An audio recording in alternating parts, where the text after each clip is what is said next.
Glad that everyone has made their way safely. Couple of quick changes to the membership, and then I want to introduce a new staff member, and then I'm going to turn it over to Rob. Jan Richards is going to be watching us from A&M. She wasn't able to come down. She's feeling a bit under the weather. Lance Villers had hoped that he would be here, and his teaching schedule changed on Monday, and he wants all of our sympathy for the fact that he has to teach 4 hours every afternoon for the next 2 to 3 weeks. He made it clear he was looking for sympathy. That's really James Andrews is in West Texas, couldn't be with us. And probably most missed, George Marquez has resigned from DEAC. I have part of an email of his that he sent to Rob and I that I want to read to you. Except I lost it, so. From memory. Yeah.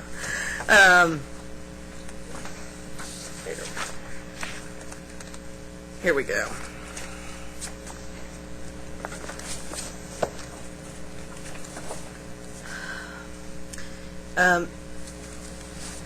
He says that the time has finally come for me to take a different direction in my life and embrace change. This email is a formal notification of my request for resignation from the DEAC. As I tender my resignation, I cannot begin to express the gratitude for having served in the capacity as a member of DEAC for over 4 years. I just hate to be that far away. I'm going to get a little choked up here. You'll understand. I have come to understand the dedication that a position like yours requires. It is sure not the money and fame. You're a leader that I have come to respect. If I know only one thing, it is that you are the right person in the right place to see the committee impact distance education for years to come.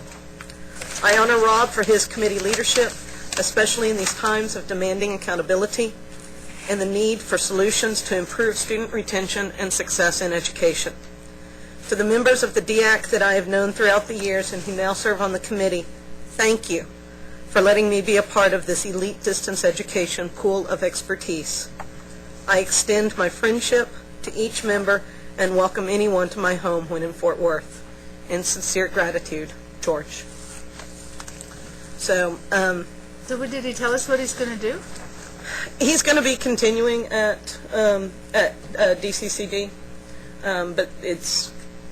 He's reshuffled his priorities. Yeah. Sometimes life jumps up and gives you a strong message that that's the right thing to do, and he made the right decision. Yeah.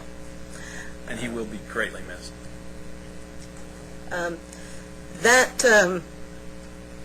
Having said that, that means that there's a couple of pieces of business that we need to do this morning, but before we do that, there's 2 other folks that I want to welcome to the committee.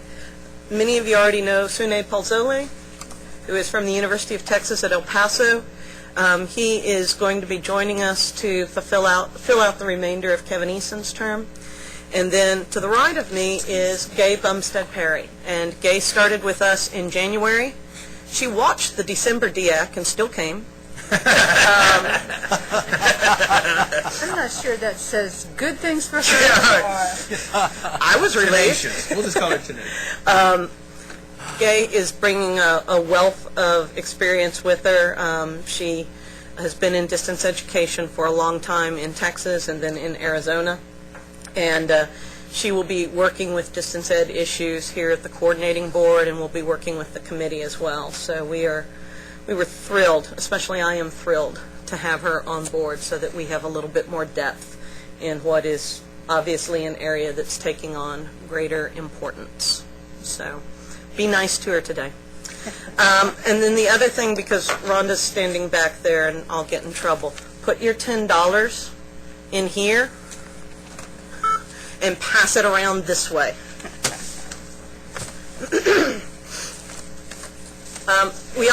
I also just got an email that I should tell y'all that the fire alarms are being tested. Awesome. I've done this before. Looks like a good dinner for me. They may go off in a few minutes. It's being tested. It will go off at noon for a minute, but we do not have to evacuate the building and they're apologizing ahead for the inconvenience. So, if you hear the fire alarms, we don't have to actually leave. Then we jump out the windows? We burn. All right. Welcome, everybody, to this edition of the DEAC Follies. I do appreciate everyone making time to come participate in the DEAC. I want to take my position as chair and update everybody on a news item. I think most people are aware, they've seen the press release, or heard the news, that the UT TeleCampus, my organization, is going to cease to exist as of September 1 of this year. The number of things that are unanswered far exceed the number of things that are answered. Let me just tell you what I know and where my concerns lie. We have worked for 12 years to build high-quality distance education programs from the 15 University of Texas system institutions. During that time, each of those institutions were also building up their infrastructure. There was some acknowledgement that there was some duplication. A decision was made that this was a time for a change. What that change will look like, how the transition of the students who are currently enrolled in collaborative telecampus programs will be handled by the individual institutions is not clear. We have no shortage of work to do. My immediate concern, however, is that I have a staff of 23 who, as of September 1, don't have a position. I'm here to tell you these are the best. I know you think your staff's good. These are the best people in the state doing this. And I would like to serve as a funnel. If you all have or hear about positions, shoot me an email, okay? And I'd also like to point out that I have a sampling, not everybody at the Telegame, but a sampling of the resumes of many of my staff are over here on the table. If you'd like to just grab a few, if you've got something, you know about something that's going on, it might give you a sense of the level and quality of the folks. I'm not going to beat that dead horse. There's no reason to slow down the meeting with that. I am confident that some of the ripples that will be caused by chunking this rock into the state of Texas DE pond are going to wash up onto the shores of DEAC. And I don't know what those are going to be, but we're going to be dealing with those as they come out. All right. If you have questions about this, ping me at lunch or something. Yes, and I want everyone to remember we are being broadcast around the world. For all 4 of the people that are watching us, I say hello. But this is being broadcast and recorded, so let's be on our best behavior. I'm working hard to do that. All right. Moving forward on the agenda. We need to, because George was the vice chair of DEAC, that position is now open. So I would like to seek nominations for the next vice chairman to replace George. And I think the DEAC is well served by having a chair-vice chair situation. There are times when one can't do something and it's better to have two heads focused on agenda issues, etc. So, having said that, I would like to open the floor for nominations for a replacement. I'd like to nominate Bhagya for the position of vice chair. Bhagya. Smile. Thank you. Thank you. Do I have a second for Bhagya? Second. All right. Do we have any other nominations? All right. Having heard the nomination for Bhagya to be vice chair of the DEAC, I'd like to call for a vote by acclamation. All in favor, please say aye. Aye. Any opposed? Same sign. Any abstaining? Thank you. Congratulations. Thank you very much. Don't know what you've just done. You're there to guide me. That's right. At least for a little while.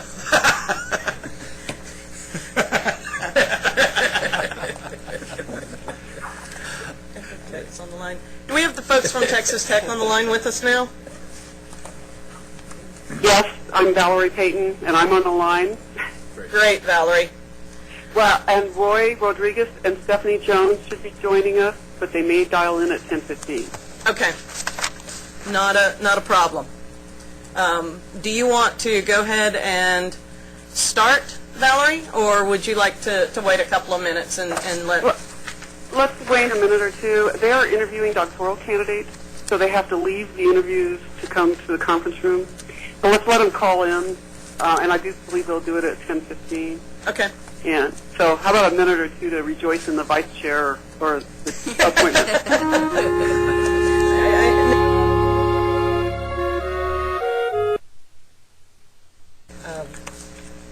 Do we have minutes from last week that need to be approved? No. Good. That makes it easy. What other, in a 30-second format, what other interesting things are going on in the world of DE? Mike? Sure, I'd like to announce that I will be leaving my position at Texas Woman's, heading to the University of North Carolina, Charlotte, to help them build a distance ed program and summer school programs there. So I've submitted my resignation at TWU. Not submitted a resignation, nor one as eloquent as George's, but I will get to that at some point. But I'll be at TWU through the middle of the summer and then leaving after that. But I want to say how much I appreciate the opportunity to serve with you all, and I'm sure I'll take a lot of good knowledge to the North Carolina system that I wouldn't have gotten if I hadn't participated in this group. So thank you for your friendship and your professional colleague. Well, let me just say that the DEAC has greatly benefited from your insight and your contributions. You've always been not shy about participating. Is that a compliment? Or if you choose to take it, thank you. You've really provided a lot of insight and solid research. We watched you come through here and finish your doctorate and rocket off to great new things. So I think Texas Women's loss is the state's loss and North Carolina's gain. Thank you. And I would echo what Rob said. You're going to be very missed. I feel like all of you guys are starting to desert me, and I'm trying to not take it personally. Anybody else leaving? I hope not. I think I heard... Oh, wait. Semi-retired. Yeah, this will probably be my last meeting. Really? You're not just deserting her. How long have we been doing this? Officially or unofficially? Yeah, right. I don't know, 6, 7, 8 years. Oh, no, I've been a member of this group a lot longer than that. Oh, wow. Fine. Okay. But I thought you'd been there from the beginning with me, too. Well, a long time. I didn't put that in my calendar. It was back in the Janet Benke days. Yeah. Uh-huh. We Well, brought up Rosalind? Janet and then Kevin. And Yep. I have to go and look, but I know I've been here. We've known this was coming, but every time you come out of semi-retirement to come visit us, we're greatly pleased to see you. thank you. And I do want to join from Texas Tech and tell you that that's Rosalind Smith, and she's an invaluable asset to me personally, Rosalind, and to the university, and for a long period of time, but particularly the last few years during all of our transition. Thank you, Valerie. This is actually the end of my second 3-year term, and it's time. I was going to email you, but since everybody's Right. All right. Well, Rosalind, you've been a powerful force on the DEAC. I greatly appreciate your contributions. Even in the most obscure subcommittees, you would jump in and participate and provide valuable. I specialize in obscure subcommittees. Anybody who shows up on those phone calls gets extra bonus stars. Yeah. Valerie, do we have the rest of your folks from Tech Online now? I think they're there. Yes, we are here. We are in Lubbock. Great. All right. Go ahead, Rob. We are here to discuss the proposed distance education doctorate of education with a major in higher education from Texas Tech University. And the way that we usually handle these type of proposals, just so you know, folks from Tech, is we're going to talk about your proposal. We're going to ask you some questions. We'll start by asking you to just present it in about a 2-minute overview. Our questions are always focused on the distance aspects of the proposals. Our purview is not to talk about many of the business aspects or the subject matter. We want to focus on really the delivery, the things that make it special because it's going to be delivered via distance. We have a doctoral subcommittee that takes special care to review this. The documents have been circulated to the entire DEAC. But at this point, I'd like to ask you on the phone to begin just a short overview of the program, and then I'm going to hand it over to Doug Ferrier, who chairs the doctoral subcommittee, to start the questioning. Okay. Can you hear me all right? Yes, we can. All right. I'm Roy Rodriguez. I'm a professor in the higher education program at Texas Tech. In the room are the rest of the higher ed program's faculty. We can all respond to questions if necessary. Let me just again quickly go over, the concept that we are presenting to you. A number of years ago, some of us were made aware of the great need, at least at that time, in the region, the community colleges in the area that were not being served in a capacity that we thought they should be with regard to the training of administrative personnel. And I do want to emphasize that our proposal is specifically for community college administration. That we will be able to consider others as perhaps for down the road. But right now we are looking at community college administration.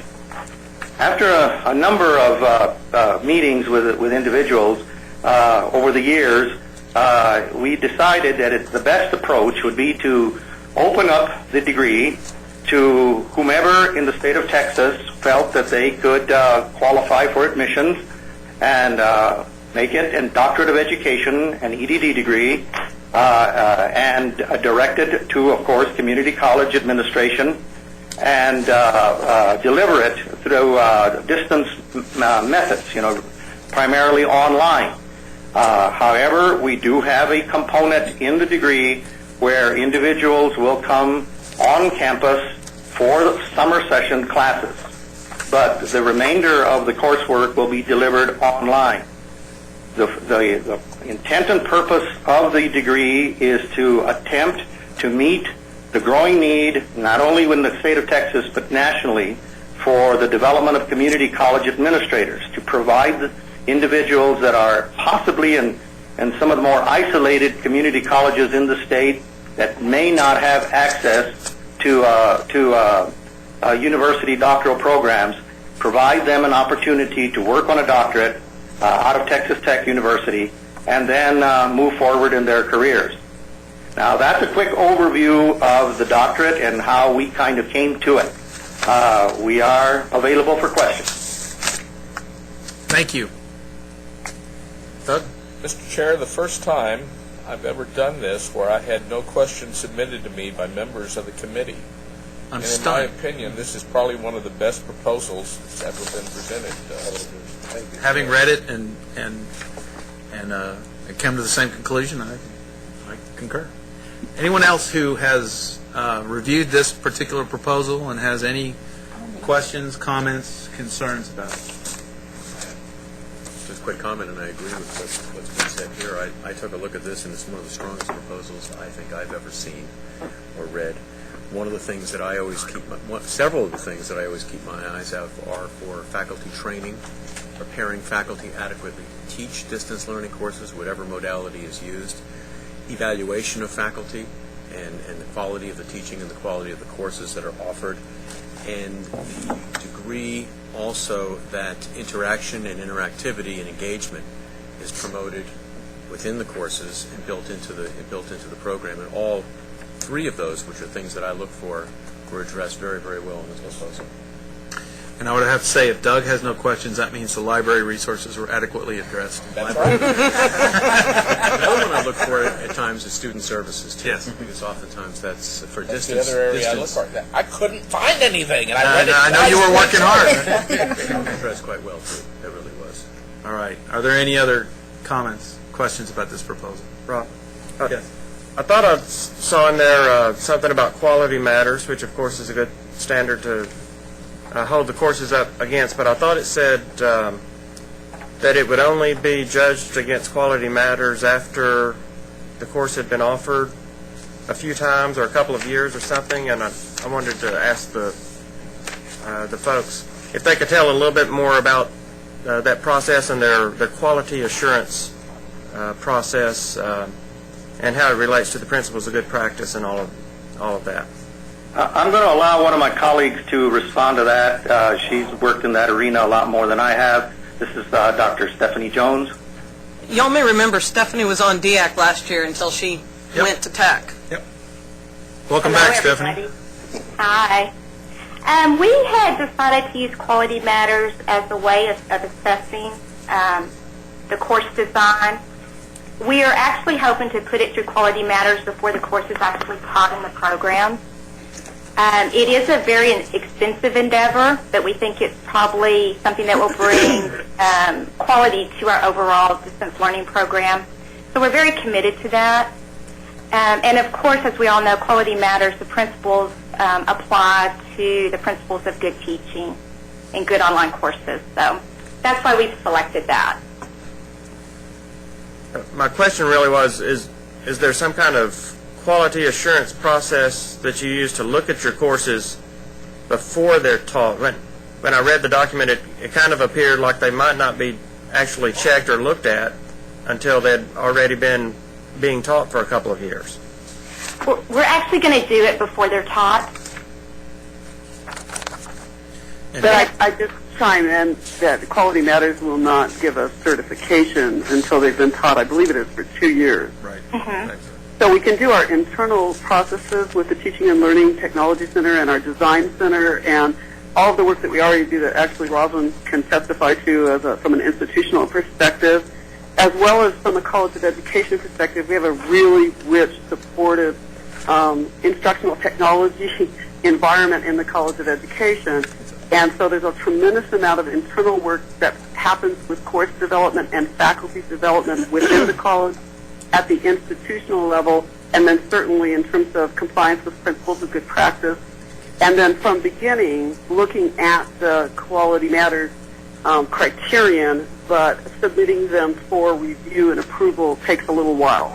And we have a former member of our Teaching and Learning Center who is a trainer of trainers for Quality Matters, and she works on contracts for both the College of Education and other units. So she's a resource for us as well, earlier and later in the process. Okay, thank you. That answers my questions.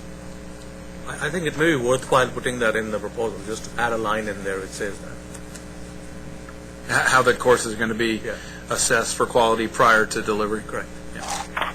Everything else looks just fabulous. I mean, to me, it's the faculty development piece is really strong in this, which is just shows through really, really well. Right.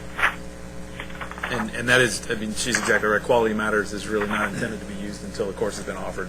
But you bring up a good point, which is how are they going to do it before they're offered? Great. Other comments, questions? All right. I move that we accept the proposal from Texas Tech. Do I hear a second? All right. We will make the notation that Sune had, just inserting a line about how the courses, just be explicit about how the courses will be assessed for quality prior to the official Quality Matters. And if that's simply an unofficial use of Quality Matters, that's fine. All right. All in favor of approval, please say aye. Aye. Any opposed, say same sign. Are there any abstentions? And Rosalind abstains appropriately. All right. Congratulations, folks. We will. Thank you. Coordinating board staff will follow up with you about any details. Well, we owe a great deal of thanks to Dr. Payton, who has directed this, and of course, Dr. Jones has had a large part in the writing. We're very excited about providing this opportunity for community college personnel in the state of Texas. And there's no shortage of need. Well done. Yes, we know that. Thank you very much. Great. Thank you. Thank you. Goodbye. Bye-bye. That was amazingly easy. Wow. I had the same. When I read that, I went back through it to make sure that I literally had this. Somebody But actually read the well, instruction. it was a comprehensive, well-written proposal. Okay. Rob, knowing that we've seen some institutions struggle with this, is there a way to make this an exemplar, put it somewhere that others could go, how do I do this agree. well? Here's an That's example. a prime example of what they should look like. Yeah. What we can do is we'll ask text permission. Sure.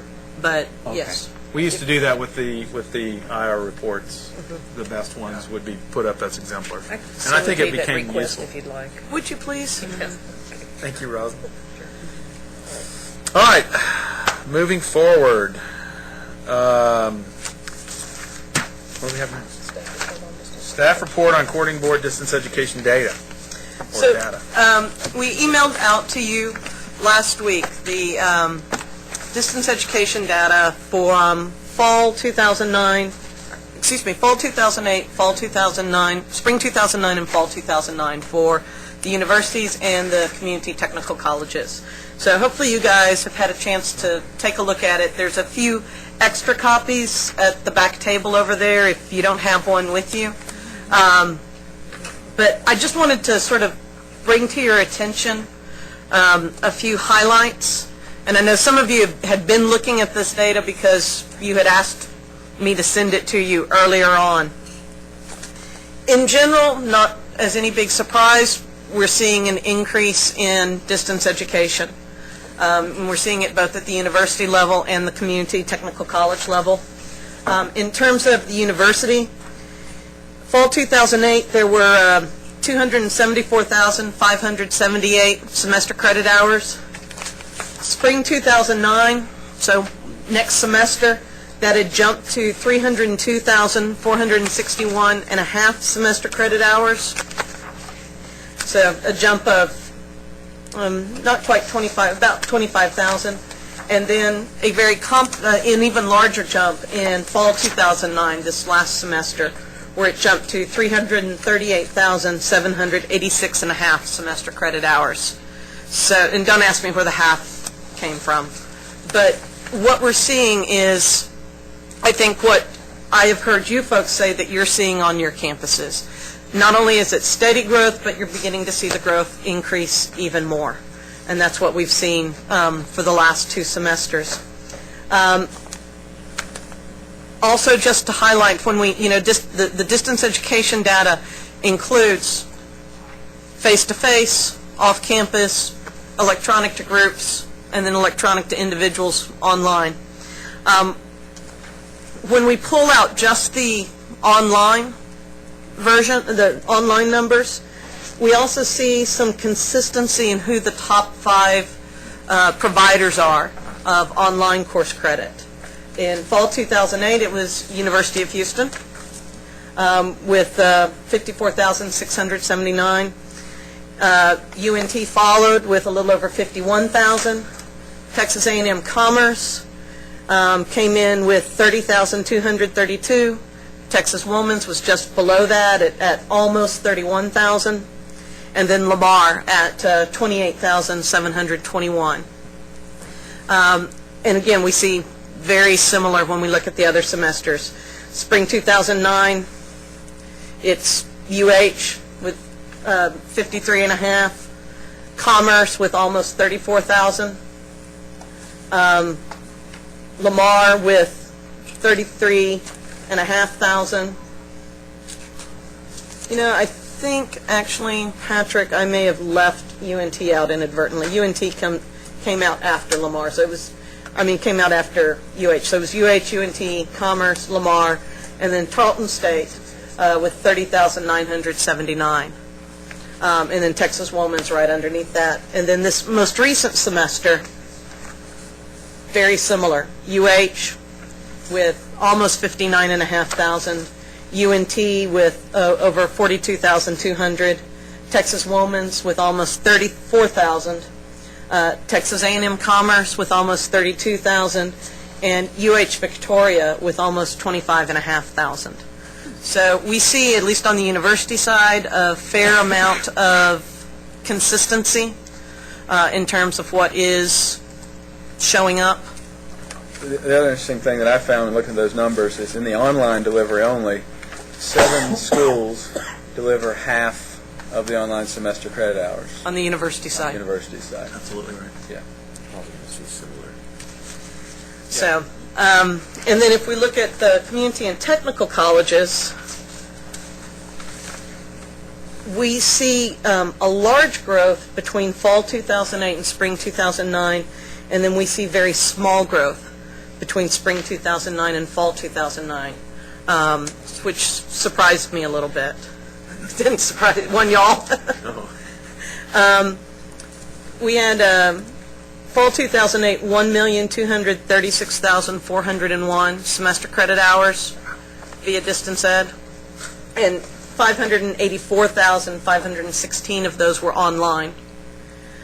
Spring 2009, we had 1,424,329 semester credit hours via distance ed, and 758,757 of them were online.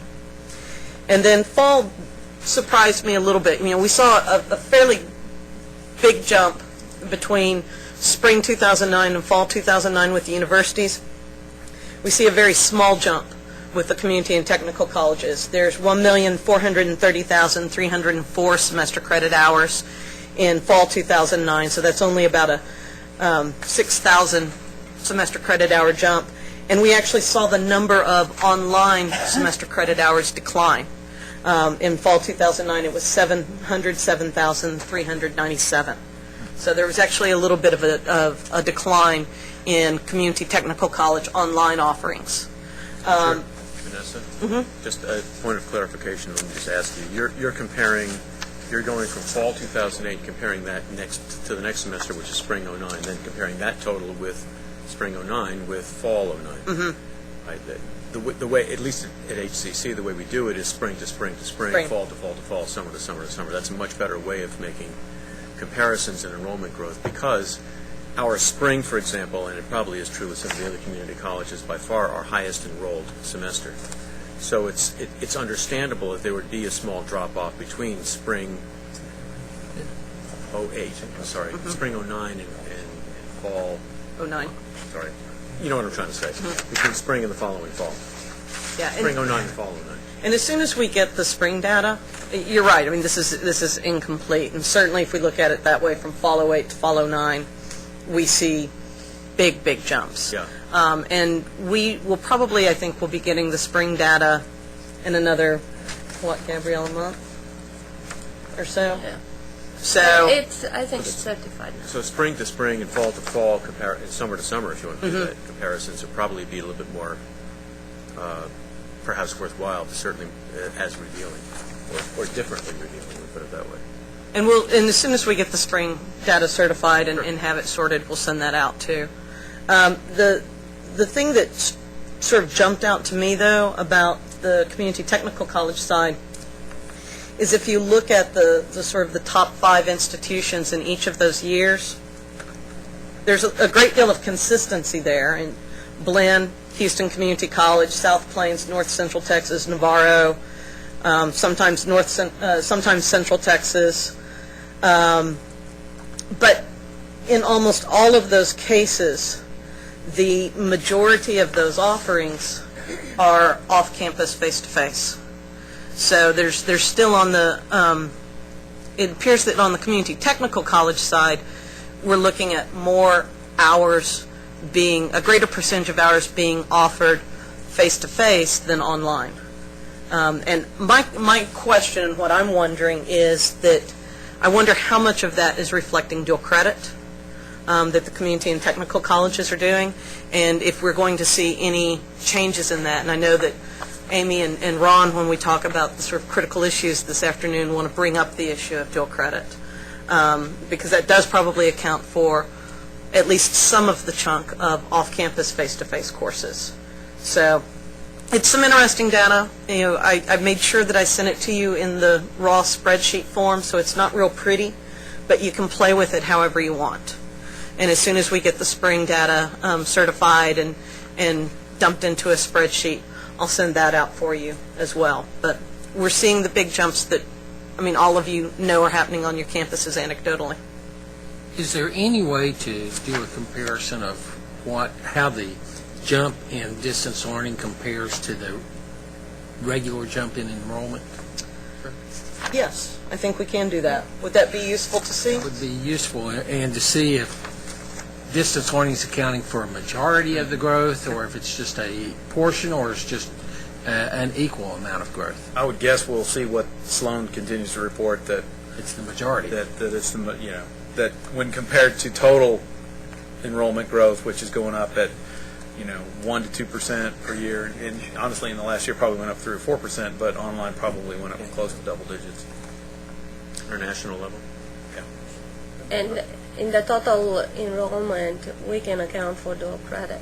We cannot here, but we know, and a lot of the growth is from dual credit. Vanessa, could you give us a little bit of context? What does this represent in terms of total SCH for the state? The community and technical colleges are certainly, I can't right now. I don't know off the top of my head what the total SCH is. So I don't know what we're looking at. Do you, Gabriela? Do you remember off the top of your head? We'll find out, and I'll send that to you as well. We'll play with it and try to get a sense of where it's coming from, and then look at the total SCH and tell you how much this is a part of the total SCH. My guess is that the percentage of it as a part of total SCH is probably increasing. Yeah, and that's just a useful point for all of us in our internal discussions. I'd like to give them an update with the new reporting that we are doing. Yes, yes, because I was about to ask about that. Okay.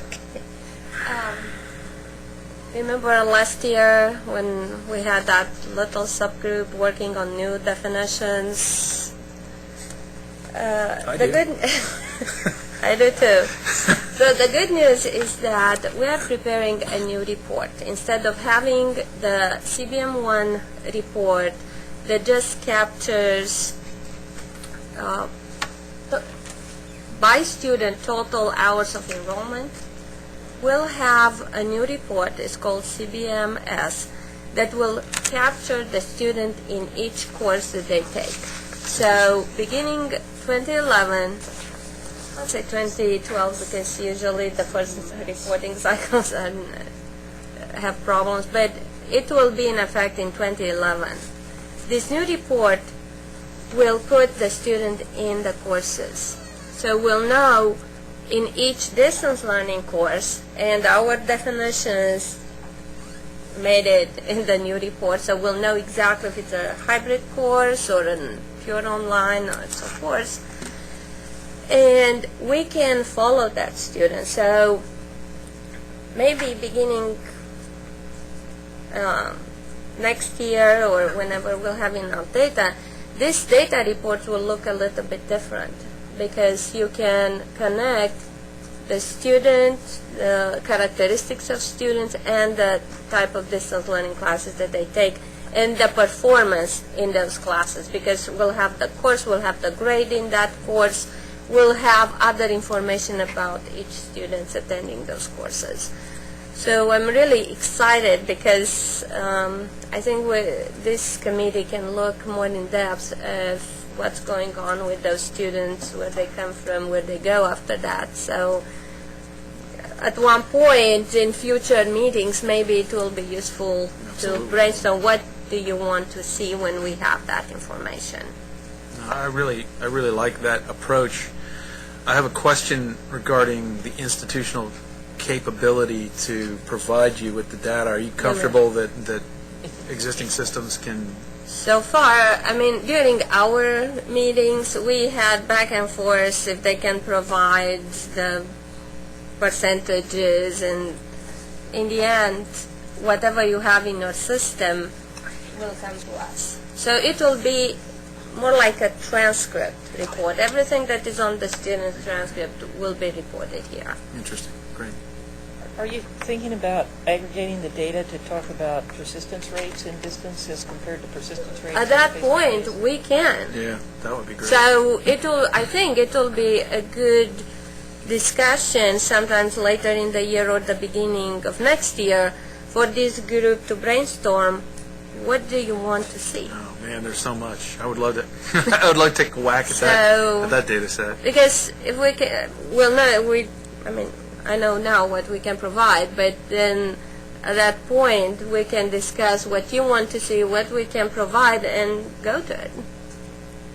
And it's easier for everybody if we provide what you need and what you want, than us coming up with something and then it's not quite what you want. And so we go back. I know that one of the rationales that I've heard used and I've used in talking to presidents and provosts is the idea that traditional face-to-face students, if offered a catalog of online courses, might have a slight increase in the aggregate load, which makes everybody really happy. I would love to be able to prove that out with some data. So maybe in a couple of years we can be able to produce reports that really show the impact on time to graduation, persistence. Yeah, that would be great. Yeah, we found that in analyzing data, Rob, that on average students carry 1.5 more semester credit hours if they're taking online courses. We've done a whack at it, but I'd love to see it at the broad statewide level. Yeah. I had a question about the impact on the institutions of operationalizing the definitions, particularly of hybrid and a fully online course. And I'm surprised that institutions didn't say that it would have some impact for them for recoding, because I know our institution doesn't gather the data that would provide that now, and it would require some recoding of our programming to capture that about each course. So I just want to express my surprise that that wasn't something that came out from institutions as they considered operationalizing the CBMS, which I think is a great idea. It's just there needs to be some ramp up for the institutions to get on board and be able to capture that, because I know right now we couldn't do it. And the institutions know that is coming, and we had representatives, and actually, if I remember, I think we had a representative from UNT. So one way or another, everybody is working toward recoding and other type of changes that will imply. Now, why it didn't trickle down to the distance learning departments, I don't know. But this committee discussed those definitions, so I guess those definitions should have gone out to the institutions. Do you know who the representative was from UNT by chance? Lynn McCrary? I think registrar. Usually IR and reporting people. But let me pose the opposite scenario.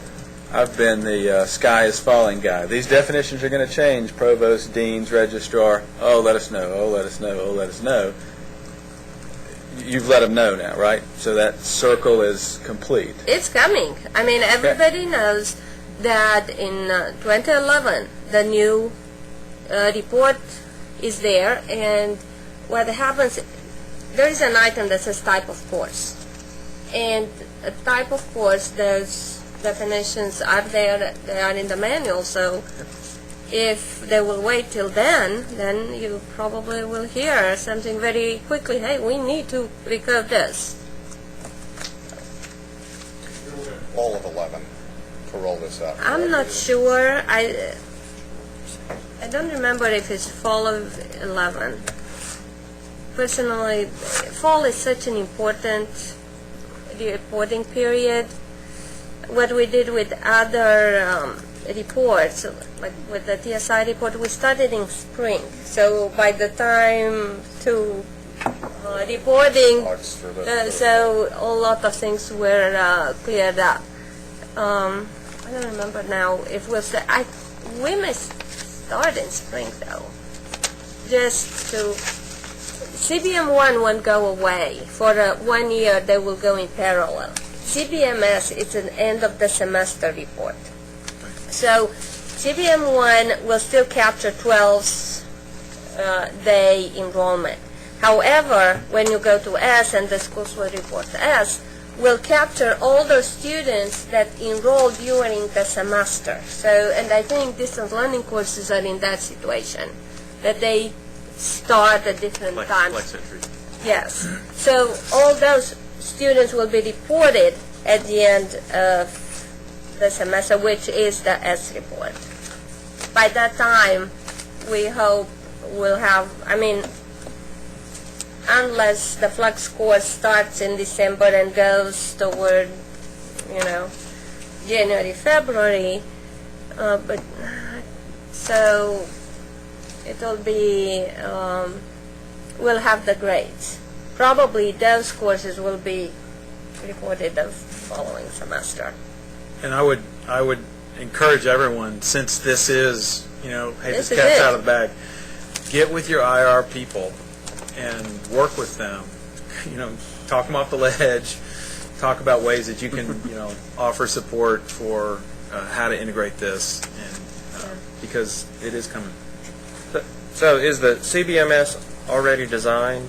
And It is. Does it address there's this issue I've never been able to get my head around? In the data that we're looking at now, there's internet on campus, internet.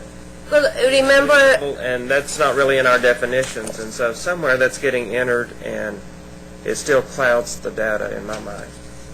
whatever the definitions we decided on, those are the ones that we're going to use. Which Only those? Because So there are like 12 Well, distance definitions right now. Right, that so whole there will list. be two different things. One is the type of course that is off campus, the location of the course, off campus, on campus.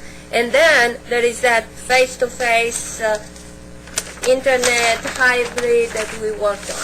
There are two different things. Right, but the Not all current the data others. says both on campus and internet is one category. And But we combine them that way. That's what I'm saying. Because you guys wanted to say it this way. I'm not sure where it came from. What I'm saying is not reported that way. But we combine them. Nobody reports face-to-face on campus, face-to-face off campus. There are two different items that we put together to get face-to-face off campus and face-to-face on campus. and Does it make sense? So it's not one report that I understand. What I don't understand is I don't know. I do. at what point does it get entered that someone is calling something an on-campus internet and an off-campus internet? This is what, I don't understand how the people are making the decision on how to enter that or where it gets entered. that's what's currently. Right. But I think those are going away, right? Some of them are. See, what I'm saying is one item that says location of the course. Okay, that's where on campus, international, whatever. To enter that, your institution. We don't know if it's on campus or international. The other item is internet, face-to-face, other media. So both of these items are reported by your institution the way you code them. And that's what I'm asking. It's your institution. And what rules do they use to guide them to There are some register a definitions. course as internet and on campus? It's in the manual, there are definitions. Those definitions will change based on what this group discussed. Gabriela, Some of them. It might be really useful if we could receive a copy of the new form and the manual. Just if those are, I'll check. if we can get those, just so we Because at this understand as we point talk it's a to draft. our people. Yeah. Where I'm have the disconnect is I've never seen in any of the coordinating board rules on distance No, education. they are not there. They are in the reporting manuals. Right, how to report. And there's the disconnect. Right.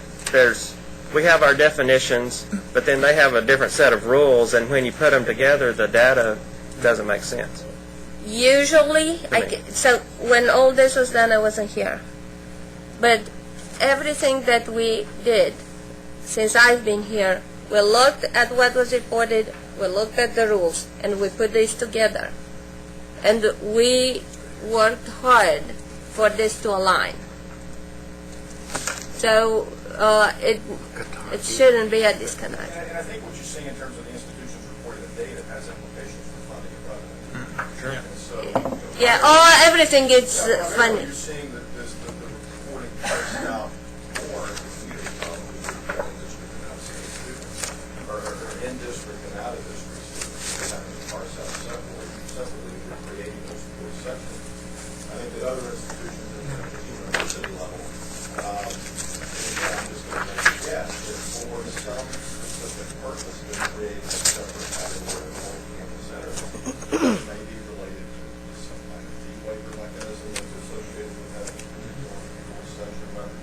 But at the end of the day, what you get at the court is you can aggregate all of your own enrollment. I think that was really the purpose of the definitions that the committee came up with, is so that we have this broadly defined aggregate data that can tell us, what do we have face-to-face campus, what do we have on higher environment, what do we have online. I mean, obviously, it's going to require some manipulation of this data, but It will be easier because if you remember our discussions of definitions, especially for hybrid, came from the fact that a lot of what was reporting as online, actually it was a hybrid. And we didn't have a clear definition, and there was no way we could... I'm sorry. What's reported as distance education was actually hybrid. Right. Yes. Not just online to me means everything. Right. Well, it was 50%. If it is 50%, you report online, and in fact, maybe that 50, it was hybrid, not really 50%. So I think we'll have better data because it's a big difference in performance, and probably we'll see that between a hybrid course and 100% online. So, but again, in the end, your institutions are coding. And I don't think the reporting officials are supposed to code the percentage of online or face-to-face or whatever that the courses have. I think it will be the distance learning departments. That's my guess. Somebody's going to give them some guidelines. Right. So in the end, you should be involved in those codings. For us, the faculty are the ones who do a self-check. And they send the report over to us, we approve it. And if you're a banner school, there's a field called method of instruction. And so we created a way to tag all courses with either the distance learning based on the whatever formula we come up with. We followed the Pew Foundation pretty much, which said above 70% is distance learning. Below that is hybrid. And so we code every course with either a standard face-to-face, DISTL, which is distance learning, or it's hybrid. And if you're a banner school, it's really easy to do in a method of instruction field. And in the end, we generate a report that we send to the IR folks to combine everything and then break the data apart too for us. And just, I'm not sure if you are interested in this, but technicalities. We are working with the providers of your systems too. So if you're a banner school, Banner has like a consortium, and the programming is done for everybody. So pretty much all the banner schools that are part of the that consortium should have the same coding and the same capability of coding. If you have not looked at Banner lately, there's something called the TCC. It's what the consortium is, and it really puts all these reports together. Yeah. But you should be involved, I guess, and get involved because it's coming. It's a sure thing. And I think talking about what Vanessa was saying about dual credit, at that point, we can separate the dual credit students because we'll have individual students in classes and we know which ones are dual credit students. So you can look more at that.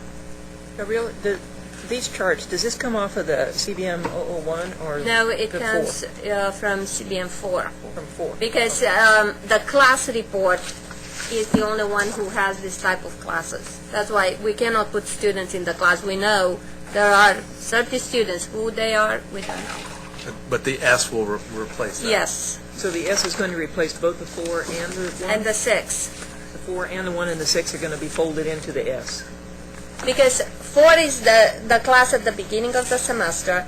S is 6 is the class at the end of the semester. S will be an end of the semester report. So we'll see who is enrolled in that particular class, what type of class, what instructor. We'll have also the instructor there, and we'll have the grade. So location of the class, type of class, it's a lab, it's a lecture, whatever. So the elements that are in 4 will be in S, but with the student attached. So if a student takes 4 classes, that student will be reported 4 times, once for each class that they take. And so you'll know if it's a DEVET student, if it's, I don't know, financial aid, whatever characteristics we have for those students. Now we can place them in a distance learning class. However, it depends on how well that is reported. So if your coding of those distance learning classes is not as it should be, there's nothing we can do about it.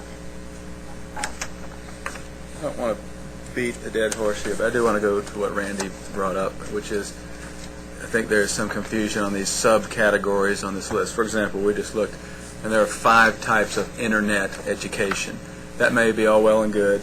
I don't know how those tied to funding distinctively among themselves, and I don't know how they will come back around to the blended, hybrid, and fully online stuff. We don't need to answer that right now, but I think that's sort of the issue out there, is how are these tied together. Again, Mike, it's about location. Right. So that's an item where your institution reported the location of the course. Mm-hmm. If the location was somewhere in another country, it was reported international. If it was your institution is doing it in other states, whatever. But the question is, for an internet course, in my mind, when I think an internet course, there is no location. So why attach a location? Because you have. You attached the location. Let me give you a scenario. Say we've got some centers, some off-campus centers that are funded through shared service fees. This is all internal. This has nothing to do with the coordinating the rules that we've set here. Internally, we may create a separate code called on-campus internet to track enrollments in those sections to drive some kind of a shared service charge. And so they're going to come to the coordinating board as some kind of a different kind of a course. There may be cohorts of students in an online program that are going to receive some kind of special fee waivers. And so we'll create a separate kind of code for that population of students. I think that what Gabriela is trying to say is that all of this is consistent with the rules that have been set by the committee and passed by the board. We're manipulating the data at our own institutions to meet some other kind of end. And that's going to vary by institution. So again, I don't think it's really a coordinating board issue. It's how we're handling the data, how we're creating the data at our own institutions. Because they're just getting the data feeds from us. That's how you report it to us, because some of those were not necessarily reported every year the same way, because nobody reported it that way. So from our point of view, if you want to see internet online without any location, that's fine. We can combine it that way. It's not, again, what this committee wants to see and how the committee wants to see it. Yeah, well, maybe in another venue, I'd like to learn more about, the logic behind all the background of doing that, and I'm sure there's good reasons for doing it. I don't want to argue against that, but I'd like to at least learn about or see if we could influence the way those things are entered. Because if my people aren't doing it like your people, if our institutional effectiveness or research folks aren't entering those things the same, then the data you can't compare. Randy, Perspectives, though, are going to be different. I mean, all I'm looking at is total internet enrollment. I couldn't care less about those subcategories. They're absolutely of no interest to me. There are other people on our campus, though, who clearly have some kind of an interest in seeing the data parsed out in that way. I mean, it doesn't corrupt the data in any way. It means that we just have to aggregate. We aggregate our face-to-face enrollment on campus. We aggregate our internet. We aggregate our hybrid enrollment.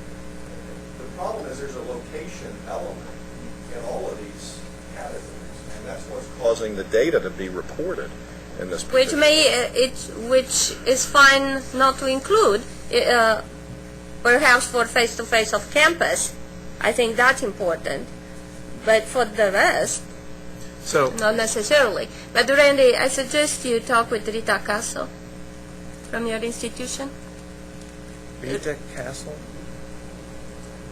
She is IR. I know her. I mean, what Marshall said was really true. What we do in UTEP really is we do this breakdown because the budget office allocates funds differently based on what you're affecting. So right now, for example, we are trying to get into Fort Bliss. So they really want to make sure that what effect are we having on Fort Bliss, and the only way to track that is to actually tag it separately as this military delivered course. That's what it's reported as. So if you look at the spring 09 fall 09 report for us, it has one category which says military based face to face. It's actually a distance learning course because they are off campus. But they code it as such so they can actually look at how much money have we put into the program, are we getting any return on it. Truthfully, we don't, but You're being recorded. And then decide if you're going to strategically invest more in those programs, and what are the programs we need to invest in to make sure that we get the strategic advantage at the military base. So it's a budget issue. They kind of asked for these breakdowns, and the IR people break it down that way. What we actually report to them is really we tag all the courses as distance learning. Really, the IR people have a separate code that they break it down further into because the budget people ask them for information. I'm not going to understand that. Maybe what's troubling me, there might be too much information in these current reports, things that I really shouldn't care about. But I can't overlook the fact too that we actually have these two different categories, and as you read them, there's this thing called individual telecommunications too, and then that brings up a whole other family, and especially when you look at the ratios of instructor to student in some of these different categories, and you see these outliers, it brings up questions about how are these things categorized and how should they be. So really my question is moving forward in the new reports that we'll start using in the future, are all these subcategories still going to be in there, and do our institutional records folks, are they all using the same manual? Just like we work hard to use this. Yes, we have, and I can show you where the manuals are with the definitions right now. So we are talking about what's going on right now. They are on the web. And everybody's supposed to use the same definitions, code the same way. Now, if they do, sometimes, especially with new reports, the first two reports, when you look at them, you see that something is wrong, so we go back and talk with the institutions and let them recertify, and that's why the first two semesters sometimes are not so great. But these reports are going on for how long? I mean, it's not a new one. But I can show you the definitions, and my suggestion to you is to talk with the people who report for your institution to understand, because if they code without you being involved, maybe it's a problem your institution should fix. But we report what we get, and we cannot go and really check if the institutions follow the rules. When we see that something is off, yes, we ask, but otherwise we just assume that that's the definition, this is what they're going. When they say it's an off-campus, and we define off-campus whatever, then we assume that's how it's reported. Okay, so Yes. I think the takeaways here I think Patrick has a question. are that each of us needs to get engaged with our institutional IR about this new report, and if Gabriela would provide us, if possible, a copy of the S report. I think we help us get a better handle on it. As it is now, because it's a draft form. Right, understand. Patrick? Thank you. What I'm kind of hearing is that there are different needs for this data, largely internal needs that would like it broken down for whatever they need to code for shared services or special programs. But in comparing with other institutions, we'd probably rather see them collapse to go, what is University of Houston doing with internet, regardless of how what location it's delivered at. So it may be not so much a reporting issue as creating different viewports. Yeah. So the same data, just collapsing everything that's face-to-face into one category, and then that's what we use as a basis for comparison here. And then we can do whatever we want with the breakdowns, and it's really not that much work. It's just letting us look at it in through different Just let us know how you want it. That will be my fine, because I do agree with that. I think. Yeah. In fact, I've done that at home. I took this big spreadsheet and I all the ones at internet. I did my calculator and put them all together. But still, I wonder. I think your point is that was internet. It's that when we look at all these breakdowns, there seems to be a disconnect between this and the definitions that come up that we use define what's online and what's not. There is a disconnect. It looks like there's a disconnect, but there's actually some institutional reason why we do it. And I think I like the idea of just collapsing everything into one big number and saying, hey, that's all we care about, really, the big number.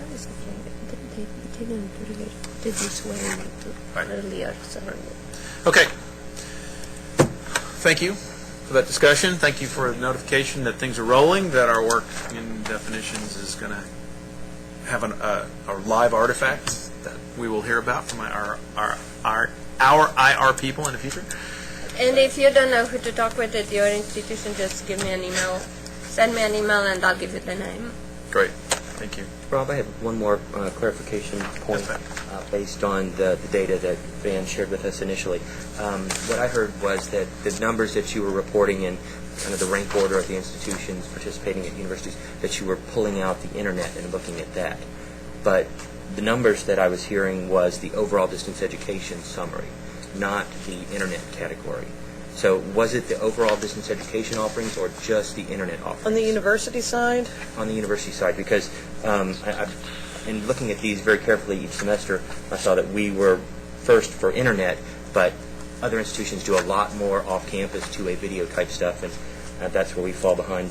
The other thing I noted, I don't know if anybody else heard it, my ears pricked up, that we dropped off significantly in the number that you reported for which I think was overall distance education, and I found why. It was the category interinstitutional off-campus dropped like 10,000 or so hours, but that was the recognition that the University of North Texas Dallas campus is now its own institution, at least by coordinating board recognition, and so those all dropped off our report and went on theirs.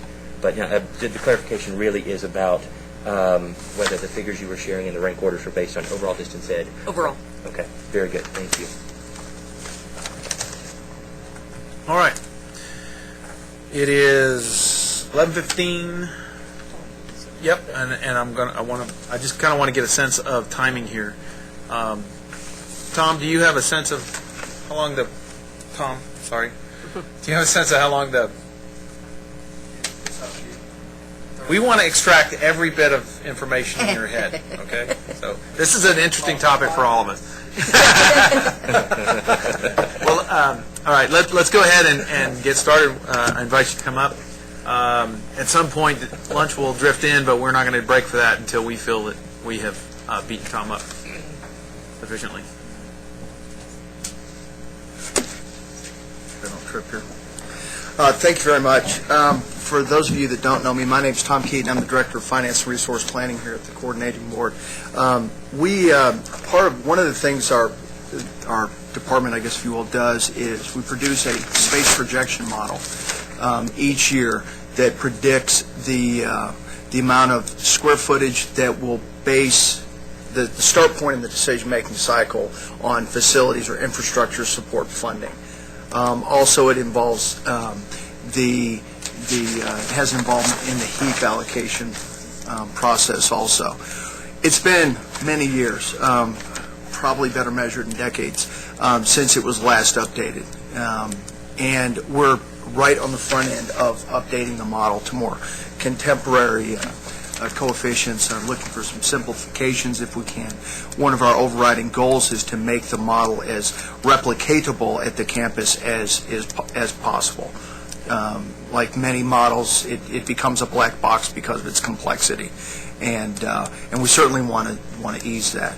Well, one of the most contemporary issues in space allocation is distance education. You read the journals and you kind of hear this. It's largely unexplored as to what the actual tangible impact is on the space. But you hear that the common mantra is, well, every time you put a class online, you save a classroom. Okay, and that's one type of room. Classrooms occupy normally less than 10% of a college campus. So, and given that, plus it's the discussion previously, there are many flavors, if you will, of distance education, definitions, and different ways to put them together, whether it's blended or online. So all of those will have a different impact on the physical facilities of a campus. And our goal is to really open up a dialogue and get insights onto what really goes on. What are the real impacts? What are the, when you put a class online, and in a perfect world, what would it look like? What would the facilities to put that class online look like? As opposed to the traditional. And we've got the coefficients, and we can run decades worth of data and do routinely to see how different numbers of full-time student equivalents interact with the amount of space and what the changes are in construction. And there are many ways we can put that together to come up with a reasonable number in the traditional setting. But with this largely still emerging, at least in terms of the facilities world, we need to get the idea of what's going on. Now, our space model influences the general academic institutions, the health related institutions, and the technical state colleges and Lamar's. The community colleges, we don't currently model that. The infrastructure funding follows a different funding pattern. But at some point, it's always good, no matter what your institution is how much space do I need? And the common discussion on the campus is, I need more space. Well, if you go to any department and you ask the question, do you need more space? I'm not going to bet a plug nickel you're not going to hear yes. Of course you need more space. Well, then the opposite holds true, is that as it goes forward, perhaps technology or delivery method reduces that demand. Very seldom do you hear, you know what, I've got these 5 offices, I just don't need anymore.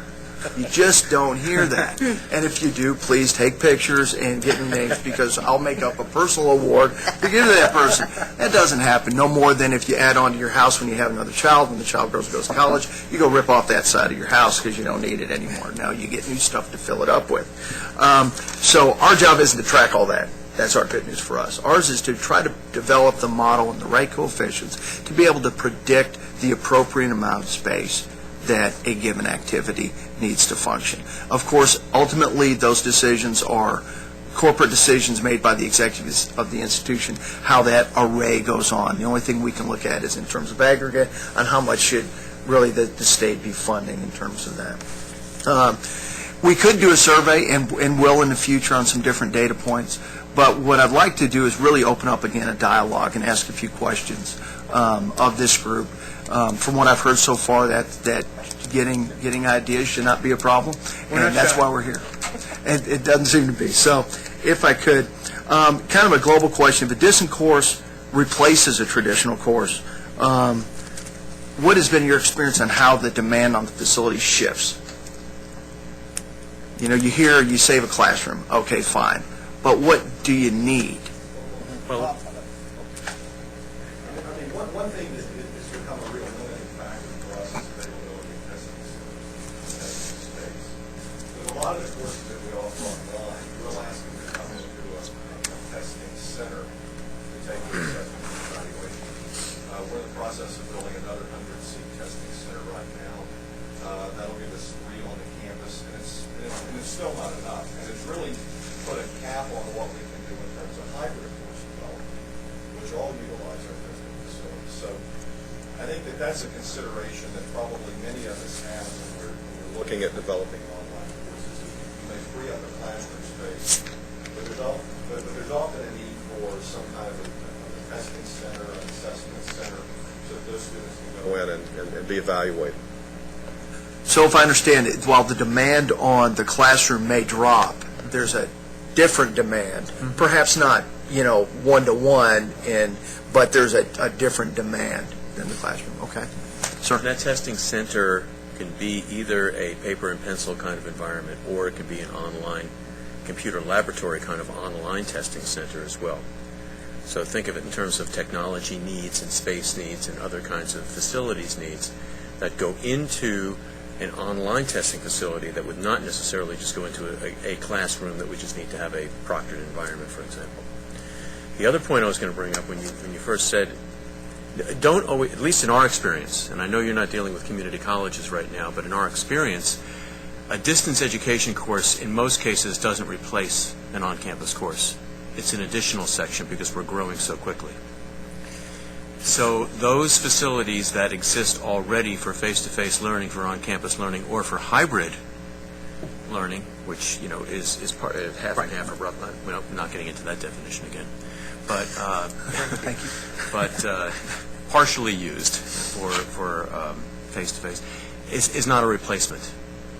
That classroom is still going to be used for that class or some other class. But the distance learning class, the full online class, is an additional section that's added because we're growing so quickly. And we need to accommodate that additional enrollment growth. Well, and I do appreciate that comment. And one of the ways when we calculate the model, we look at it in terms of program area and level, whether it's undergraduate, graduate, special professional. Rarely are you saving space or repurposing it. Well, and the way we calculate that is based on the aggregate number of credit hours taught, and then calculate full-time student equivalents, and then that becomes the driver for the amount of square footage. So if you start out with X and now you have X plus, of course, that additional, I suppose, margin, if you will, would attribute to this new demand function. So we're not, when we model it, and perhaps it could be gleaned that from the way the question was, we're not saying, okay, you've got 100,000 square feet today, and you put 2 classes online, so we're going to lop off some or do something like that. It'll still be calculated, but we want to find out what's the difference when we calculate the need based on one and the need based on another, because they are different. To say zero need, I think would lead to a likely spurious conclusion, because there's still some. I'm not saying that, but I'm saying. Well, and I guess to the credit of a lot of folks, they hear the different institutions, and we all know what they are, that, we don't need anything. You just need your computer at bed, take college in your pajamas, you see a TV, blah, blah, blah, blah, blah. And that's all great. So people conjure an image where there's no building, and there's no need for anything. There are tests? What tests? And that's why we're here, because some do take tests online or don't require tests at all. And just it's writing or whatever in those. I'm not saying specific here, specific. And I think one of the takeaways is that as the percentage of distance delivered SCHs of an institution increases, exactly what you're saying, it doesn't mitigate the need for space, but it changes the use of that space, right? So the growth isn't going to be the same rate of classroom to office to utility space as it used to be. It's going to you need office space now more perhaps than classroom space. You need testing facilities or computer labs more than classrooms. So I think the mix changes, but it certainly doesn't mitigate the demand for an increase in space.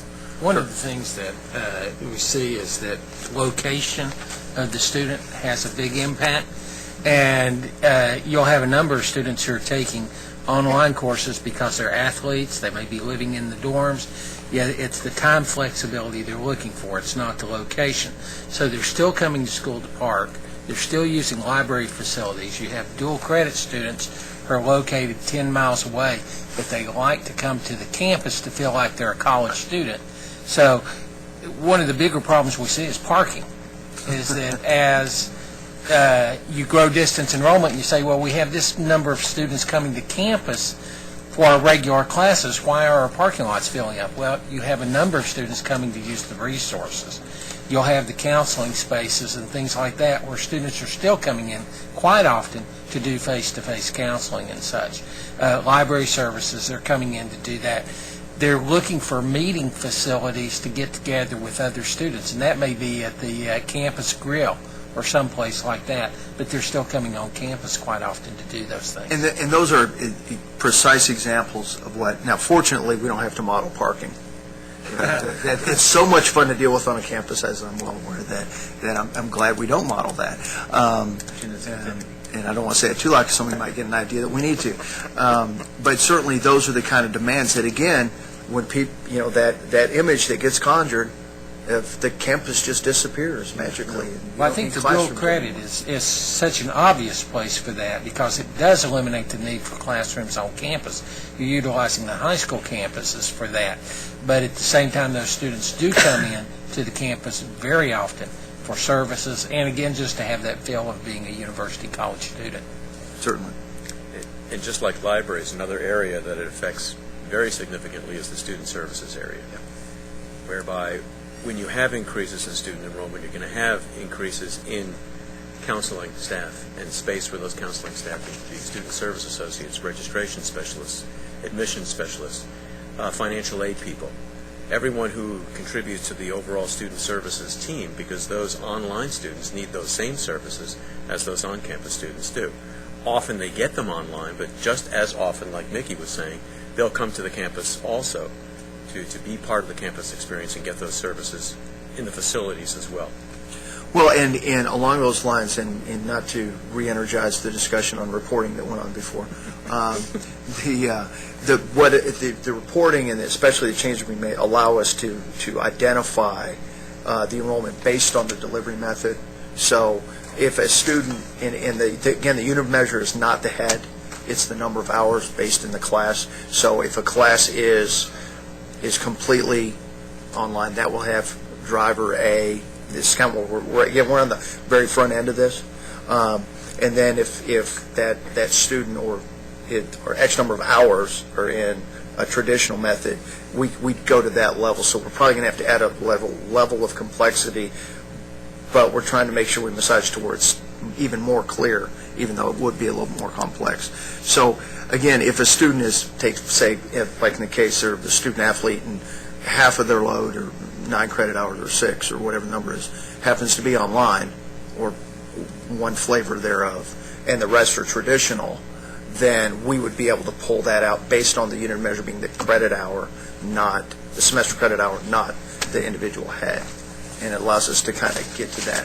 But I think it's interesting in the library and some of the other spaces, and it goes to the next question. For a class that's on, that's, say, virtual completely, normally you think you've got the classroom, and perhaps you've got a class laboratory, and maybe depending on the program, some individual study space.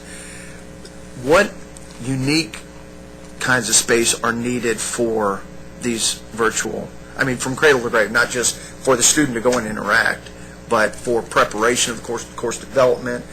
Perhaps in some cases you have to record, and these are things we're just trying to brainstorm at this point. But what other kinds of spaces are needed other than what's traditionally used?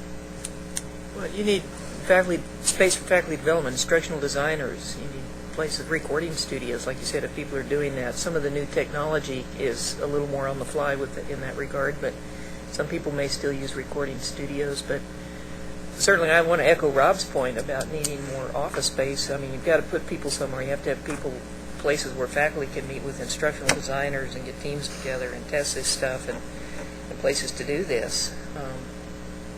It's not insignificant.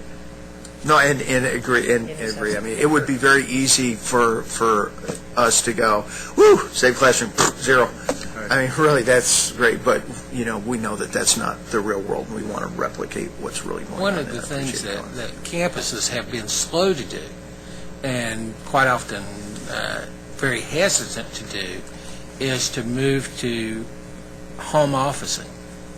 Is people using their home, if they're teaching multiple sections online, why can't they office from home and meet with their students online? If they are counseling, advising, providing financial aid services only to online students, why can't they do that from home? One reason our administrations aren't comfortable with that scenario. Yet a second reason, though, is because the financial model doesn't support that. And so I don't know if there's a way to build that model so that rather than necessarily building a new administrative offices complex, we could provide funding for home officing or some support for that kind of structure. If it is in terms of the financial model, are you talking the space model or? The space Well, the model. space model doesn't look at actual space. It's not, and it's one of the things, all the drivers for that model are based on the activity. They're based on how many credit hours are taught. It's based on what your numbers of for office space in particular, your full-time faculty, and then the staff is a 1.8 factor that's added on to get that total, or it's done by your overall E&G expenditures. So if you have a full-time faculty member, and that full-time faculty member has a 500 square foot office on campus, or is working on the couch, watching Oprah, whatever, that you're still going to model the same amount of space either way. So you could build a creative structure on your campus doing a stipend for a home office or something of that nature. And that's a campus management issue. I think there are definitely, the corporate America has seen some successes in that. There's always the discomfort in the teleworking environment and plus there's some personal stuff. There are people that can, and there are people that can't. Mm-hmm. And many faculty, it's not either or, right? So they've got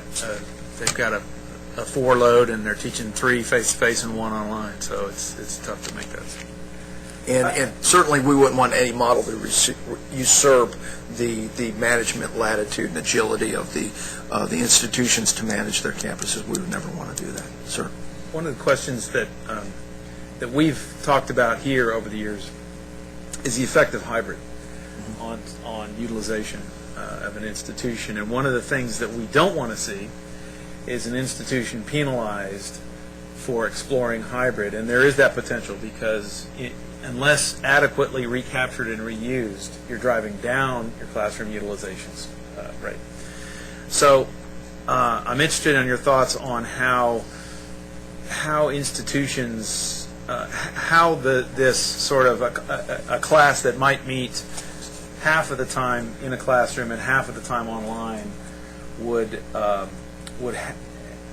impact that would have in the model that you have now, and if there's some way that we can provide some input on the new model in terms of hybrid versus completely online, completely face-to-face. Right now in the current model, whether it's hybrid, online, whatever, the instructional method is not taken into consideration in the model at all. We've seen an extremely high increase in the amount of deficit. We model a given amount of space. Institutions have a given amount of space. Comparison between those two is either a surplus or a deficit. Right. Statewide, when you look at the trend that's gone in terms of the modeled amount of space, it relatively approximates or parallels the line for what's actually out there on the ground. However, when you look at the deficit, it actually skyrockets in orders of magnitude.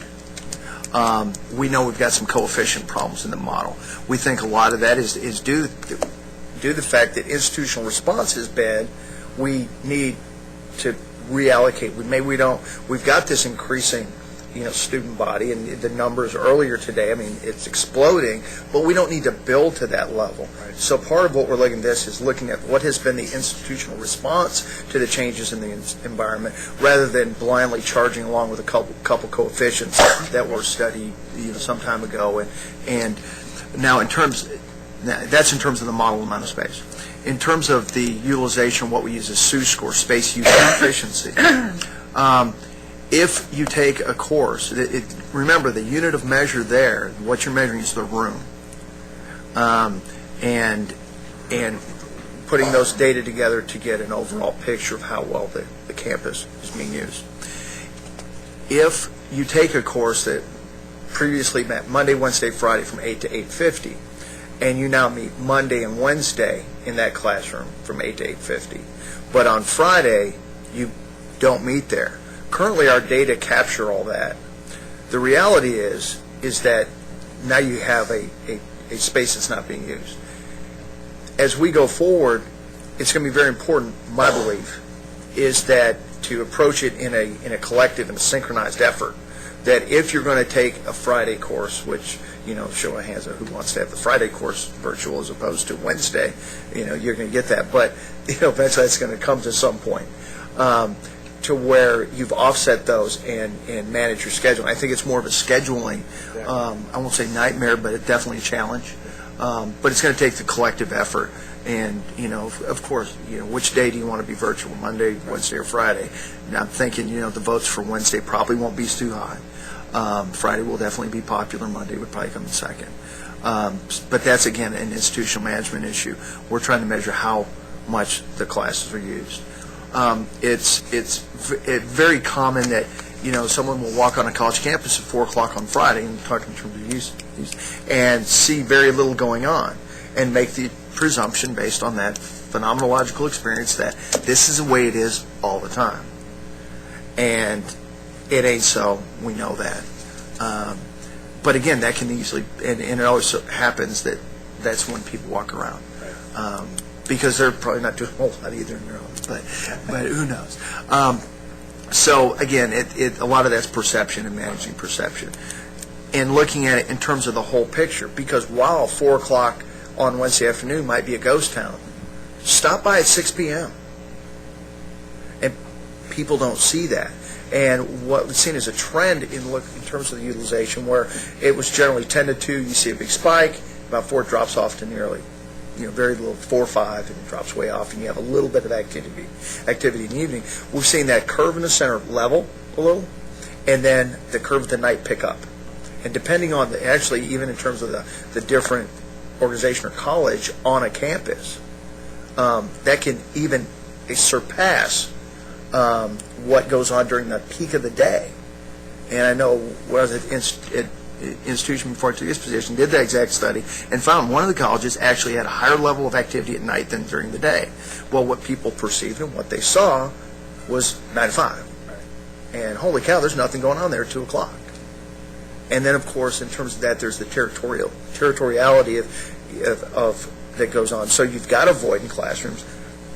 Can you put other programs in there? And again, that's an institutional management issue. That's not one that the coordinating board's going to wade into. But again, a lot of that's perception, and that's why we try to deal in aggregate numbers and those kind of things. But again, that in terms of going in the hybrids and having the one course that's having a course that's meeting 2 out of 3 periods or 1 out of 2, that's really management of coin toss, arm wrestling, shoe size. I don't know how you determine that, and that's up to the institutions to do that. What that kind of does to us, if we do a hybrid class, 25, turn that to a hybrid class, now you fit 2 classes of 25 in that classroom.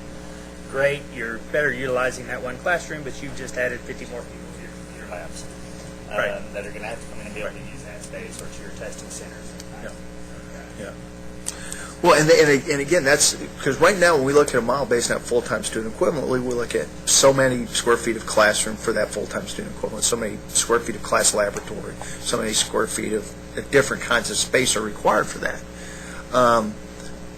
That's good. That array is going to look different for a virtual, if you will, class. It's going to be, perhaps it's more library space, or perhaps it's more of something, it's less of one. And that's why I said in the outset, the general mantra has been every time you put a class online, you save a classroom.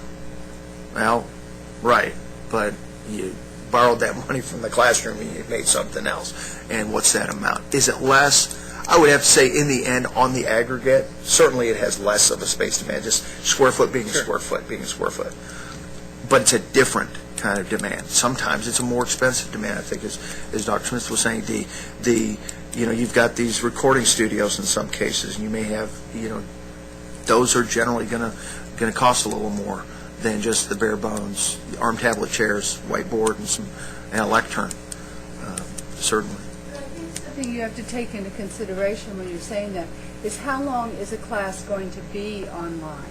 Because sometimes our population in our schools is changing and especially the recession is hitting it. People are going to school, not going to school, or they go to school differently for a while, and you run into different things within different disciplines, such as the health disciplines, where you have a lockstep program, and you put a program together and say, we're going to offer this degree, this program for 2 years, this is the way you do it. and you put it together online. Then the next time you do it, you do 2 years, and you do it for the classroom, so it rotates. So if you've built your buildings on that first 2 years, then you get to the next 2 years, and all of a sudden they're on the campus, you've got a problem, and then all the reverberation that goes with it. So part of the thing that, and I know it complicates doing mathematical modeling and trying to figure this out, but we don't always, I don't think the majority of the courses that are going to be online and how many buildings you don't have to build is going to be the norm, because it'll be online now, but is it going to stay online forever? Is it only going to be an online course forever? And there has to be, I think, some way to look at that within where you're doing your modeling on space projections. And again, that is one of the difficulties in predicting, because we do look at previously reported data. We'll use the fall data to produce the model for that upcoming year. And historically, there aren't many predictive... for us because it takes us 5 years to build a building. Exactly, and that's why we're trying to build in some predictive capability in the model. But again, every time you make a prediction, of course, you introduce the various levels of error that are inherent with it, and we have to accept some of that. Right now, the model is simply a replication of that previous. If you made the world according to the previous semester, this is what it would look like today, and there's no accounting for trends. The downside, one of the cautions that we go at, is that trends go both ways. And while you'll have some that will trend up, which is very palatable, and the high fives around the table, then you have the ones that trend down. And the ones that trend down, you've got pitchforks and torches in front. So, and all that aside, we just want to be accurate and give it a fair and accurate representation. It's not going to predict down to the square foot, and it's not down to the level of resolution towards building programming. We're dealing in literally, tens of millions of square feet, and that's why so many times I say, really don't want to get into the individual campus management. There are people that are very smart, well paid to do that, to manage those eaches and others and those trends. We do want to add some predictive capability with the understanding that it's going to, we don't know what's going to happen next year either. We all get caught by surprise. But I do understand your comment. It's well taken. In one of my questions, you already answered that without even asking. That's awesome. So that must have been a great question. I'm sure it was. Too bad we didn't get to hear it. Now, one of the common things, and I talked to Van about this, is when looking at taking things online and really well addressed, in several of the pieces that have been written on it, is the idea of accessibility. We say we put a class online, therefore the whole world can now come take the course. And accessibility is still an issue. We'd like to say it isn't, but we know that not everybody has either the funds or even maybe the access to high-speed internet. They may not be able to have a computer. How much has been the response of the institutions to providing those facilities in kind to account for those that may not be able to otherwise take the course, either here or at either at your main campus or remote locations? And let me, that's a great question, and I'm sure folks are going to have different answers to that. In my experience, there's a regional effect. Okay, so if the program is targeted in the Dallas metro, these questions are really somewhat moot. If we're targeting the Valley, they're more real, or Deep East Texas. But some of the, and let me just talk about our approach. We build in a sensitivity to those aspects, the so-called digital divide effect, into the design of the course, right? So we're not using bleeding edge, very, very high bandwidth applications. We try to design back some level. And we also have, and we've done a lot of reaching out and surveying. If the program is the right fit for a student and they're academically qualified to get into the institution, almost invariably they're going to find access. Now, interestingly enough, the most vocal cadre, I can't say that it's accurate statistically, but the most consistent place we've heard complaints about not having up-to-date hardware or access is programs targeted to K-12 teachers. But in those instances, they frequently use the school's facilities and therefore mitigate the problem. So I think it's a very pertinent question, and I'd like to hear what others have to say. But I think there are other approaches than a sort of codified institutional here's your laptop type of thing, or come in and use our computer lab. Some do if they're geographically close. Some will come in and use the computers on the campus.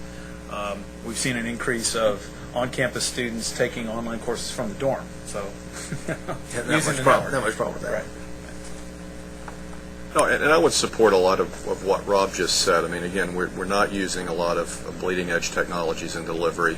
I think we're going to see a real transformation in terms of mobile learning platforms within the next couple of years. So if you've got a mobile device, you're going to be able to access course content. I think all of us have we all have computing labs, computing facilities, computing resources on our campus. When we survey students, and we do it every year, we find this whole question of access to technology less of an issue every year. And so what might have appeared to be a huge problem 10 years ago, for example, I think is a much smaller problem today. And public libraries, you have access to computing. Our libraries on our campus and our branch campuses have computing. We have computing kiosks around the campus. We just don't see it as the problem that we actually thought it might be. And again, we see that borne out over and over again in the surveys that we do of our students. Some of the same things or trends going in that same area with high-speed internet access. Yeah. Mm-hmm. The process has always been, well, many of our students don't have high-speed internet access. In the Houston area, we have to have Google Analytics to our site where they're hitting for online, like 99%. Coming in on broadband. In our area. Yeah. Right. Lots of Less than 1% even in the community. In our community college is anything lower than broadband. About 110K. Now, they may be accessing your courses from a public broadband spot. Right. Sure. But the point is there's a growing ubiquity of access, whether it's Starbucks or From home. or the public library or the school. I want to mention one instance where we are providing that advanced technology to instructors, or students, but in this case they're K-12 instructors, and that is for a master teacher observing those students. Instead of having to try to work with the school and put that class for a 2-week period into a video conference room that they may or may not have, we send out a portable unit that plugs into a device that gets through the firewall, which is one of the obvious problems anytime we work with K-12, and it finds home, which is UNT. In this case, it's actually the instructor's home because we've checked the unit out to her too. And she observes for 2 weeks. She can debrief with the faculty during their planning period about what she observed, and it saves that master teacher traveling all over Texas from one end to the other, side to side. And then we have it insured and shipped from that ISD to the next one, gets put in place. And so we invested in those, and we continue to use those semester after semester. It saves travel for that master teacher. It improves their reach because they can have 3 out in the field at one time and tune into one classroom, then the next, and then the other. So for us, that's been a really good investment of technology funds to save travel and to improve productivity for that program. So that's something where we have provided the technology to the end user. So to summarize it, really the advances in technology have kind of mitigated that whole problem or any perception of the problem, and that really it's not an issue. There has not been a need to provide additional space here, there, or wherever regionally, because technology is kept, or actually in many cases outpaced, but it doesn't seem to be an issue that. Right. But having said that, it has driven the need for testing facilities, and in some ways, and that can either be on the campus or a collaborative or a partnered facility for truly distant students. The testing issue is one that all the institutions have approached in a different manner, and so some provide proctoring, some simply do it completely online, using some technology that can be used in the home, and some require presence at a center where somebody can watch it. And that's a real issue. And it'd be wireless in every single facility. Right. It's critical now. Yep. So wireless is installed. And labs, not just testing facilities, but just computer labs where students can access courses on the campuses, because that's where a lot of our distance learning students come to access their courses. Which leads me back to what Rob and Marshall were talking about a few minutes ago. It's not entirely accurate to say that the digital divide has disappeared. Right. No, and I did not mean to imply that. Yeah, it really hasn't. Right. And again, speaking from the community college viewpoint, it still is more prevalent than it probably is at the university level. Would you agree? I don't know as much about the university environment, but I would assume we still see it at the community colleges. Yeah, I'm trying to remember. There was an article I read a year or two ago or 3 years ago that was talking about the new digital divide, which defined it not so much as access to technology, but access to quality technology. Right. And what the quality of the services that were being offered, the quality of the course design, the quality of the learning experience, the quality of the support of the IT department, how well websites from colleges or specific departments were organized. That was what this author, and I wish I could remember where I saw it or when where it appeared, but that's more of what the digital divide was being defined as opposed to what has been traditionally thought of as can a student get access to a computer that's going to be able to effectively access their learning experience. Okay. So it does affect IT. That's really my point. IT support is another facility space issue, and supporting the quality technical delivery of the courses is a key critical issue. Okay. Let me see here. And that again hit on some of these. And I guess more of a global question for real conceptual understanding for us and folks that work with this. What if you took a class, create SimCity here, and took a class and changed it from the traditional Monday, Wednesday, Friday lecture to the completely virtual? How would that modify the campus? What would we see as a difference? Now, we've hit on, you talk about something you would see an increased demand on testing centers. If they didn't already exist on campus, they would need to be created. And some already have testing centers, usually pretty small. But what other things would you see crop up? Increase on bandwidth usage. Increase depending upon what kind of license you have for your course management system. If you don't have unlimited, then there are steps, and if you go over those steps, then it's more cost for utilizing that course management system. As well as developing, if you don't already have the infrastructure for it, developing the infrastructure for more virtual support of those students and the faculty members teaching them. Let me kind of stretch on something. You talk about more virtual support. Is that more or instead of? It's with our growth rate, it's the same. We have to still provide the face-to-face on-ground support as well as the virtual support. One doesn't replace the other with a high enough growth rate. So as you take something off or from traditional to the virtual realm, there's an additional demand. Yes. Okay. I think for traditional four-year institutions, probably true at the community colleges, but I don't want to speak for them. If you are in some ways replacing a number of face-to-face courses with online courses, and that's a different statement than what we usually talk about, which is simply the aggregate growth in distance, and those are new students. So if there's a shift in the percentage, right? In terms of the space constraint, the space requirements, I think what would really be beneficial is a growth in collaborative working areas, right? And that's both for the students working with themselves, among themselves, as well as the faculty working with staff. And I don't know what I don't know what the space definition is in the calculation, but it's less compartmentalized classrooms as it is places where teams of students or faculty members can get together to work, either as the entire class or more frequently 3 over here, 4 over here, 5 over here. That need is being met in some ways by coffee houses and campus grills and open Wi-Fi covered spaces, but perhaps to make that more defined or definitive. I mean, I think that that's the sort of change in the space parameters. Are we globally in that kind of idea? Is that occurring in the libraries? Because quite often you see an increase in that in the libraries.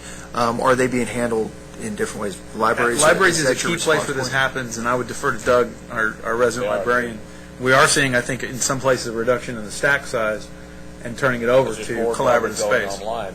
But you haven't totally eliminated stack, but you really need a lot more room for study. Right. People coming in doing individual study and using their laptops, they have to be wireless, and you need more computers available for them. And the reason I ask that question is because the model is broken down into 5 factors: teaching space, research, office, library, and support. And it's as we go through the model, where it impacts on that model. Because certainly, if we want to impact one side, we want to make sure it gets attributed appropriately to the other spot. So, and that would kind of again be one of those, I guess the world is like, but the folks that are out there doing it every day, you know better. I can see in some ways sort of the devil's in the detail, right? So given that this type of space that we're talking about really doesn't have a home in your current 5 factor. It does. It does. Okay. Because I've seen campuses build these really wonderful spaces that have available technology, and it's sort of a come and go for students. I think it would be difficult. It might be problematic for the institution to classify that as classroom space, even though they might have multiple boards and that kind of stuff, because of the use. It would be hard to. And there are categories that those spaces are designated into that are appropriate and that are accurate descriptors of their use. Great. Without getting into the details of the facilities and stuff. We don't want to go there. Yes, we do. I concur wholeheartedly. I do want to add to the IT support part, especially for community colleges where we need to give more training for faculty. And we do need more training space for faculty members when it comes to online teaching. Most of them don't know how to use technology but would be interested in teaching online, so training, support, additional support for them. Perhaps in a summative way to answer this last question, everybody has contributed to a lot of this already, but people have talked about bandwidth, like William, and parking, Mickey, library services. I'm just jotting down a list of all things. Training and faculty development, which is a critical expansion area when it comes to distance education. Media development, which kind of goes hand in hand together with that. Roz mentioned the faculty development earlier, too. Technical support that needs to be built up and improved. Student services areas, and obviously what we started off with testing operations, what Marshall talked about. Those are the 7 or 8 or 9 different areas that I've just been jotting down as the conversation went on. So in a summative way, those are the facilities that appear to be most impacted. We're getting one more little bit different area in that. We developed a field called Virtual Teaching Assistance Center. So it's just-in-time resources for all faculty members to instructional designers or instructional technologists. And so each time we put more things online, that increases the ratio that these FTEs can handle, and we have to increase those FTEs to that just-in-time resource. So. I'd like to throw out one other concept, one level up, and it is whether it's actual or perceived, there's sort of a weighting that goes on with this. Like if you have classroom space, that's the holy grail of use. Okay, and whether that's true or not, or whether that reflects in the formula, I think what we're saying is that the weighting shifts here. It may be as important in distance ed to have that library, study, testing center space as classroom space to an institution. And again, I'm not saying it's reflected in the formula, but in the conversations, you're not using a classroom space, that's going to look bad. Right. Is that public perception? Is that coordinate? I don't know. But I think we're saying it changes a little bit of your space use is going to look differently in these reports, and so you have to set up the expectation that it should look differently for distance education. And here's what I think is, and I hadn't thought of it, and I do appreciate that. If we look at, and we look at the space usage efficiency and how well the classrooms and class labs are using, and we use that as a bellwether of all the space use. If you're using your classrooms efficiently or at a certain level of use, then it's more likely than not that all of your space is being used pretty efficiently. Couple that with your difference between your predicted amount of space and your actual amount of space, and we can get a picture. But if indeed it's viewed, and certainly the classroom is that unit of measure rather than, whether it's English or whatever going on there is for the efficiency is irrelevant. But if a classroom is kind of that holy grail, as you put it, of the traditional paradigm, what would be the holy grail of the virtual classes?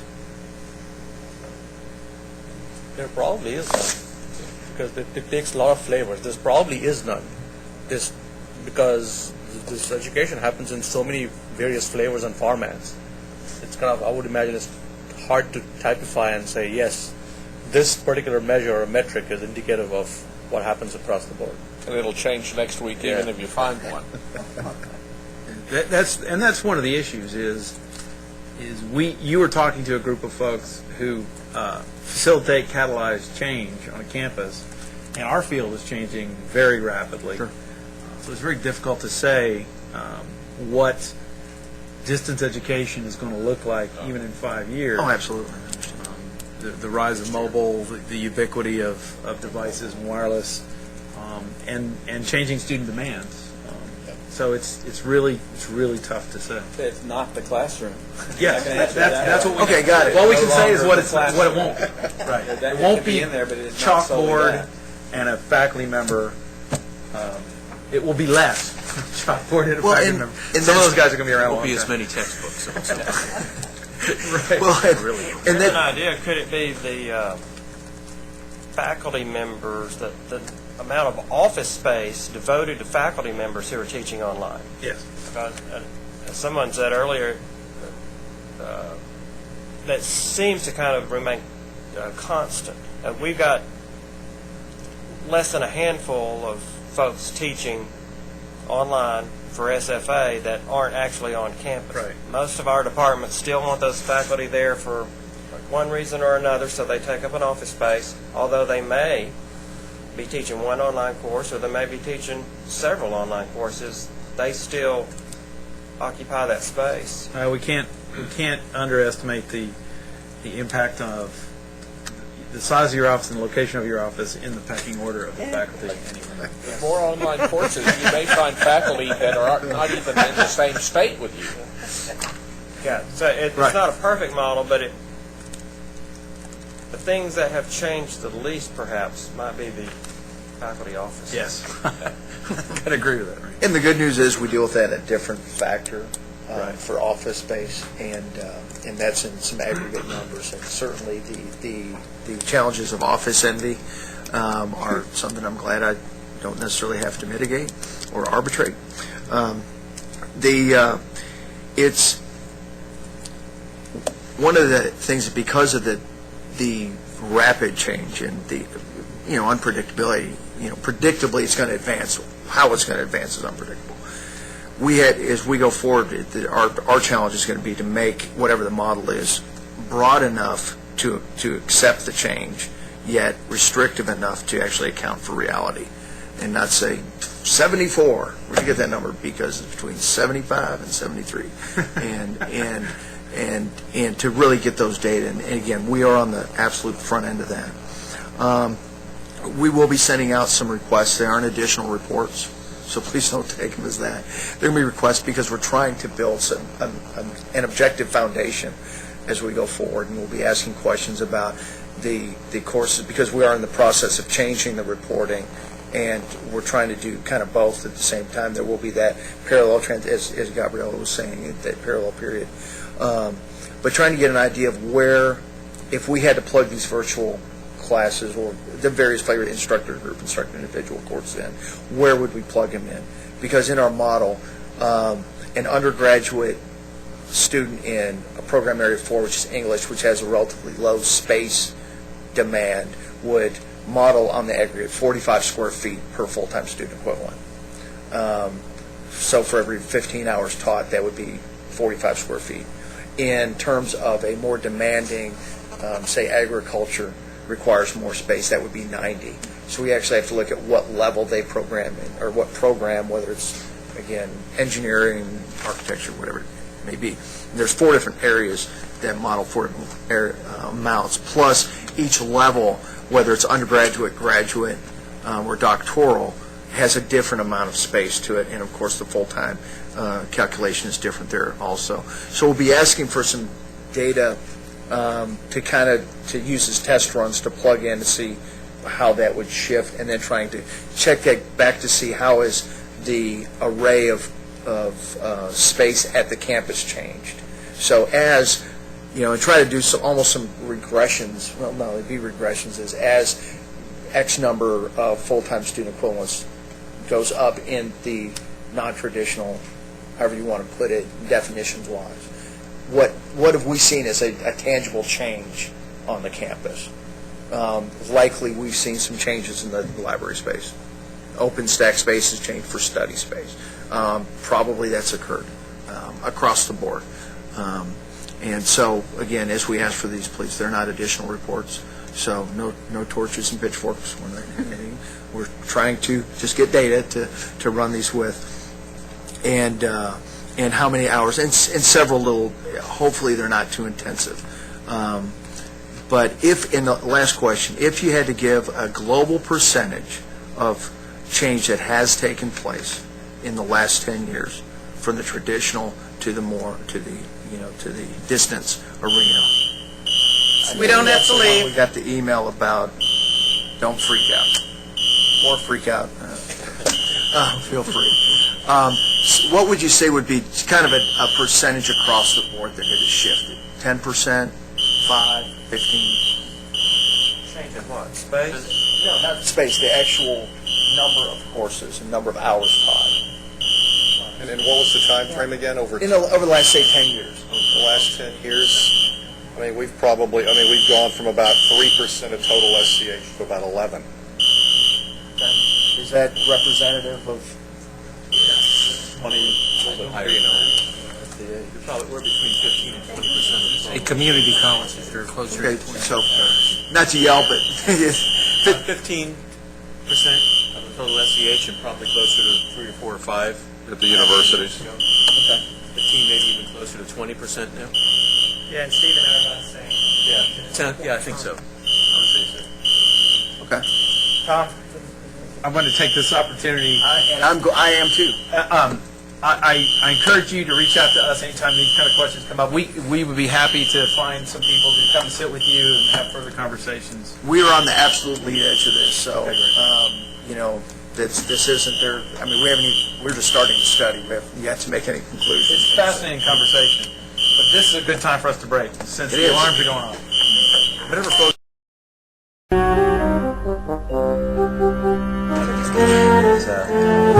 Folks, next on the agenda. Salad from years ago. I remember that. Be grateful. And it's not Jason. It's always a nice break. Discussion of proposed changes to Principles Good Practice to align the principles of Chapter 4, subchapters P and Q. Consideration of approving proposed changes to Principles of Good Practice. And I will look to Dr. Davis to lead this discussion. I emailed this out ahead of time. It's also in your packet. These are very minor. When we went back through the principles, we realized, Linda did a great job of catching this, that we were not in alignment in one small way. On the second page, under the second bullet on students and student services, that bullet originally said the program or course provides students The program or course provided for students shall be, how did we do this?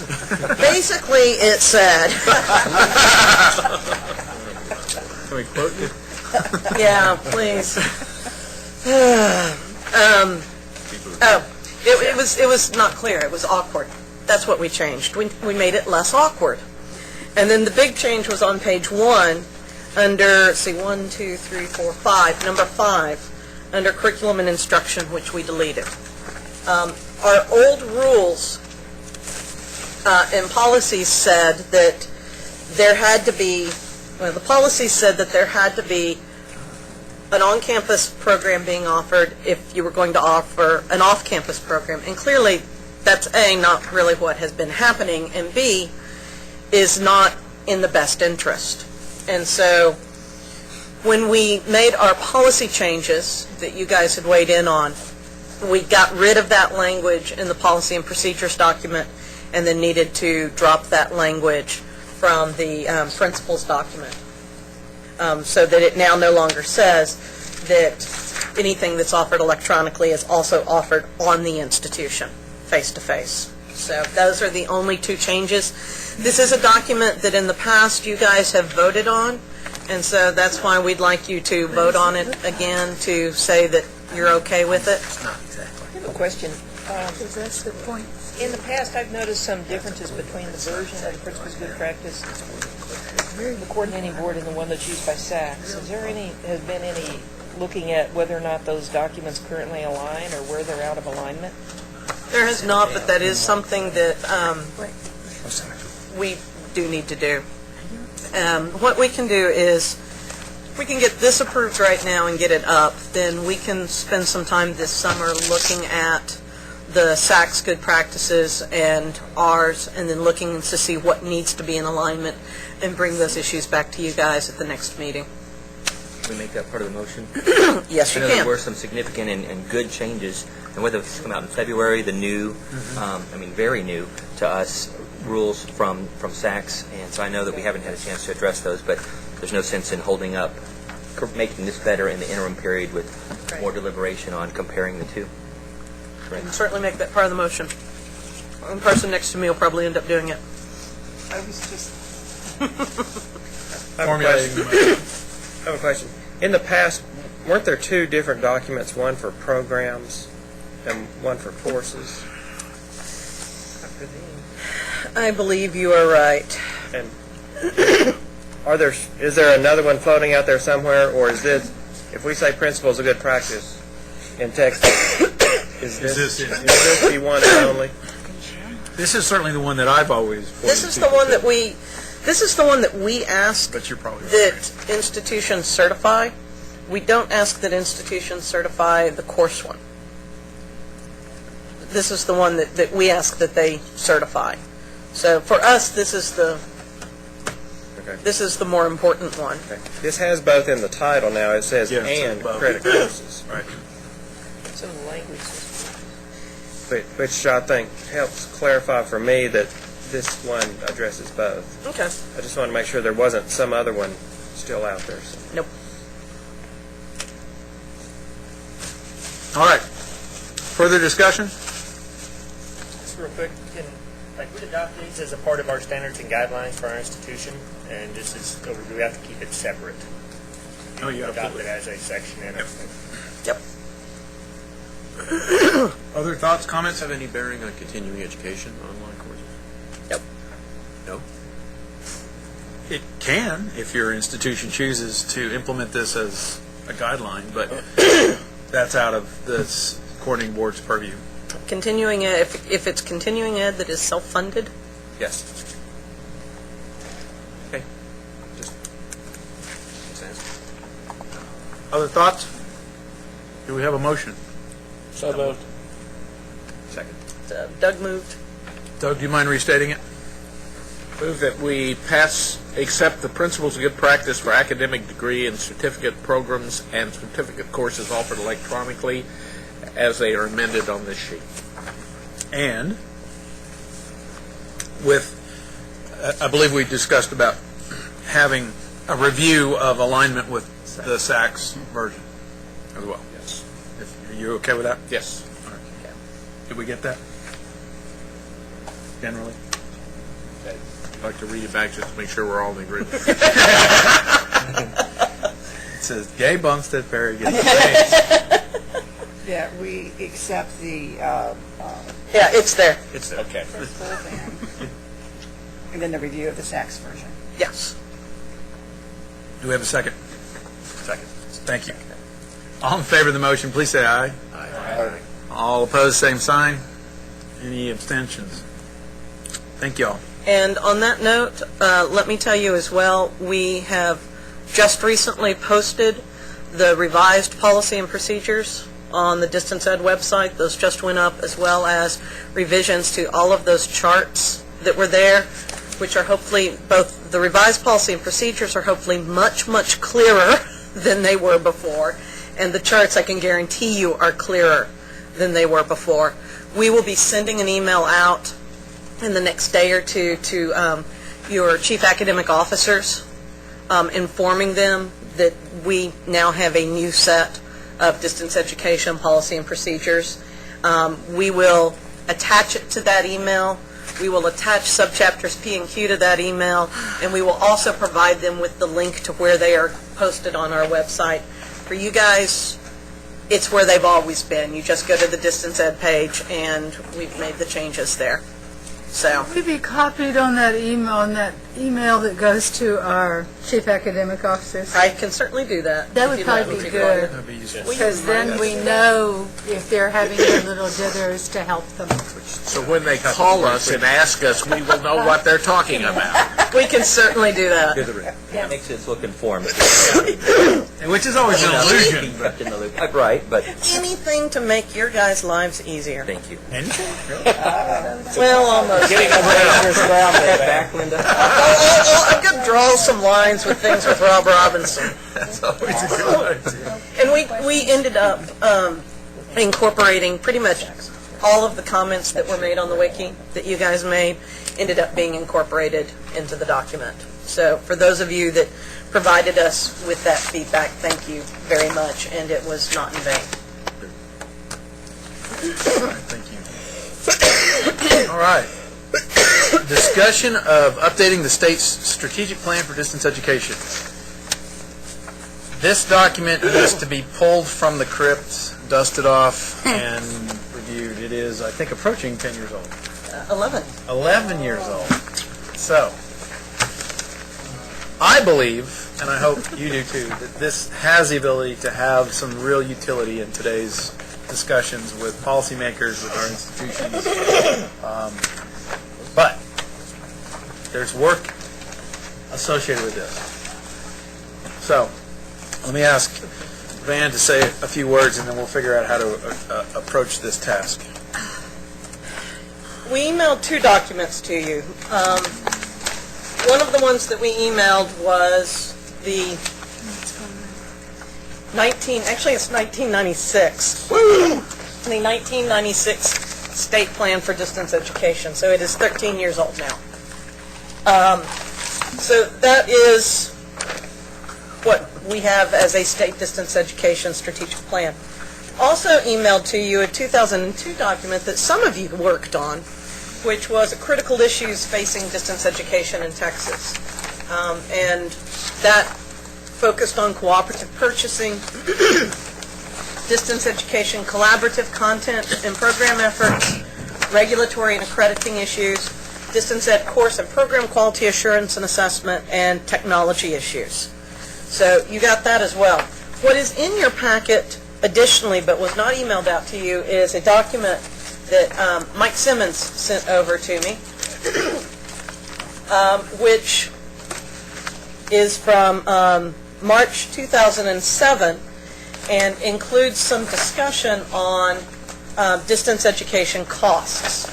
It was part of an ad hoc subcommittee from this group. So we've got that in the pot too. And then I believe I also emailed out to you, or Patrick emailed to you, a document that came from the Texas Distance Learning Association responding to the strategic plan, or the 2002?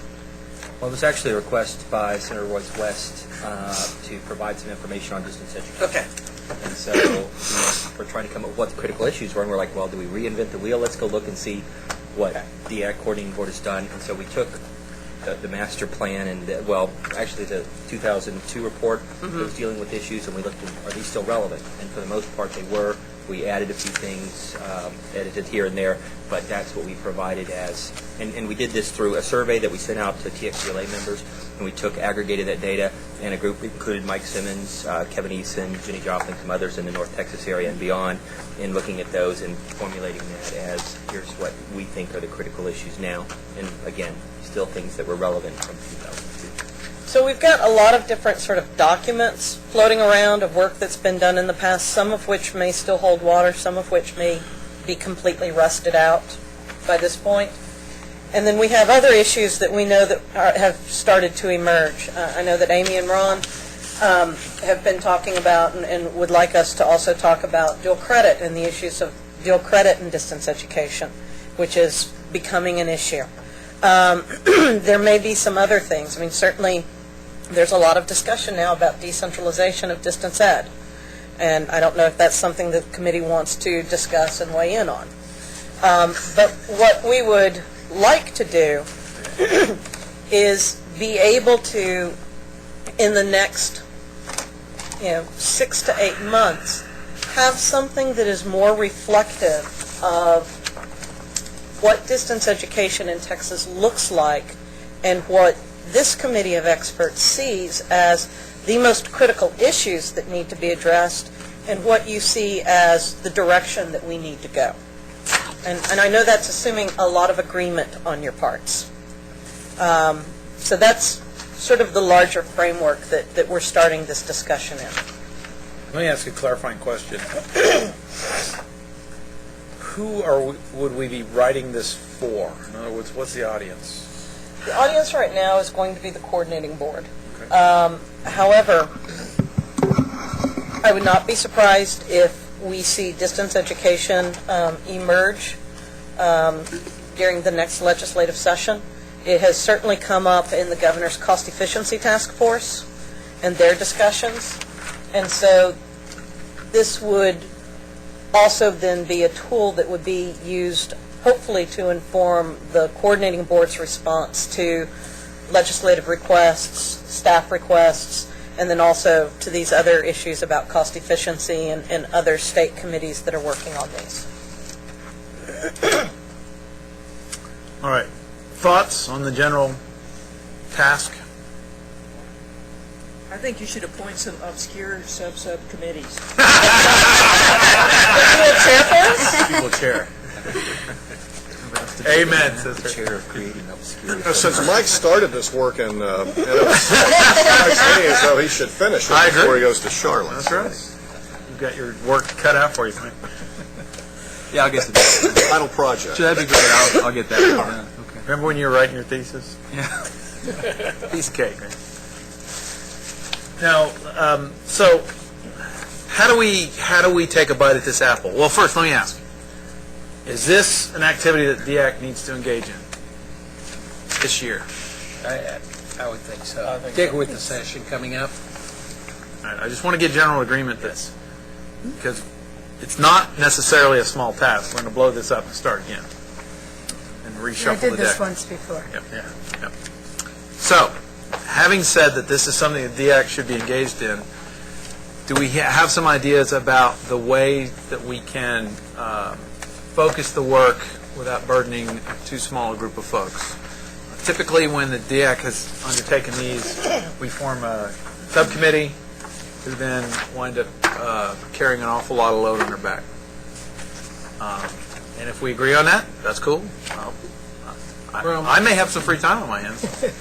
I would think that we could take this and we'll actually have a couple of obscure subcommittees and I regret saying that. divide it into like 3 different areas and have each of the subcommittees focusing on those areas, because it will take a little bit of intensive work on each of those and then pull it back together for a committee at large to integrate those and bring it back to the group. Agreed. Share it with the group and let them review it some in the meantime too. Agreed.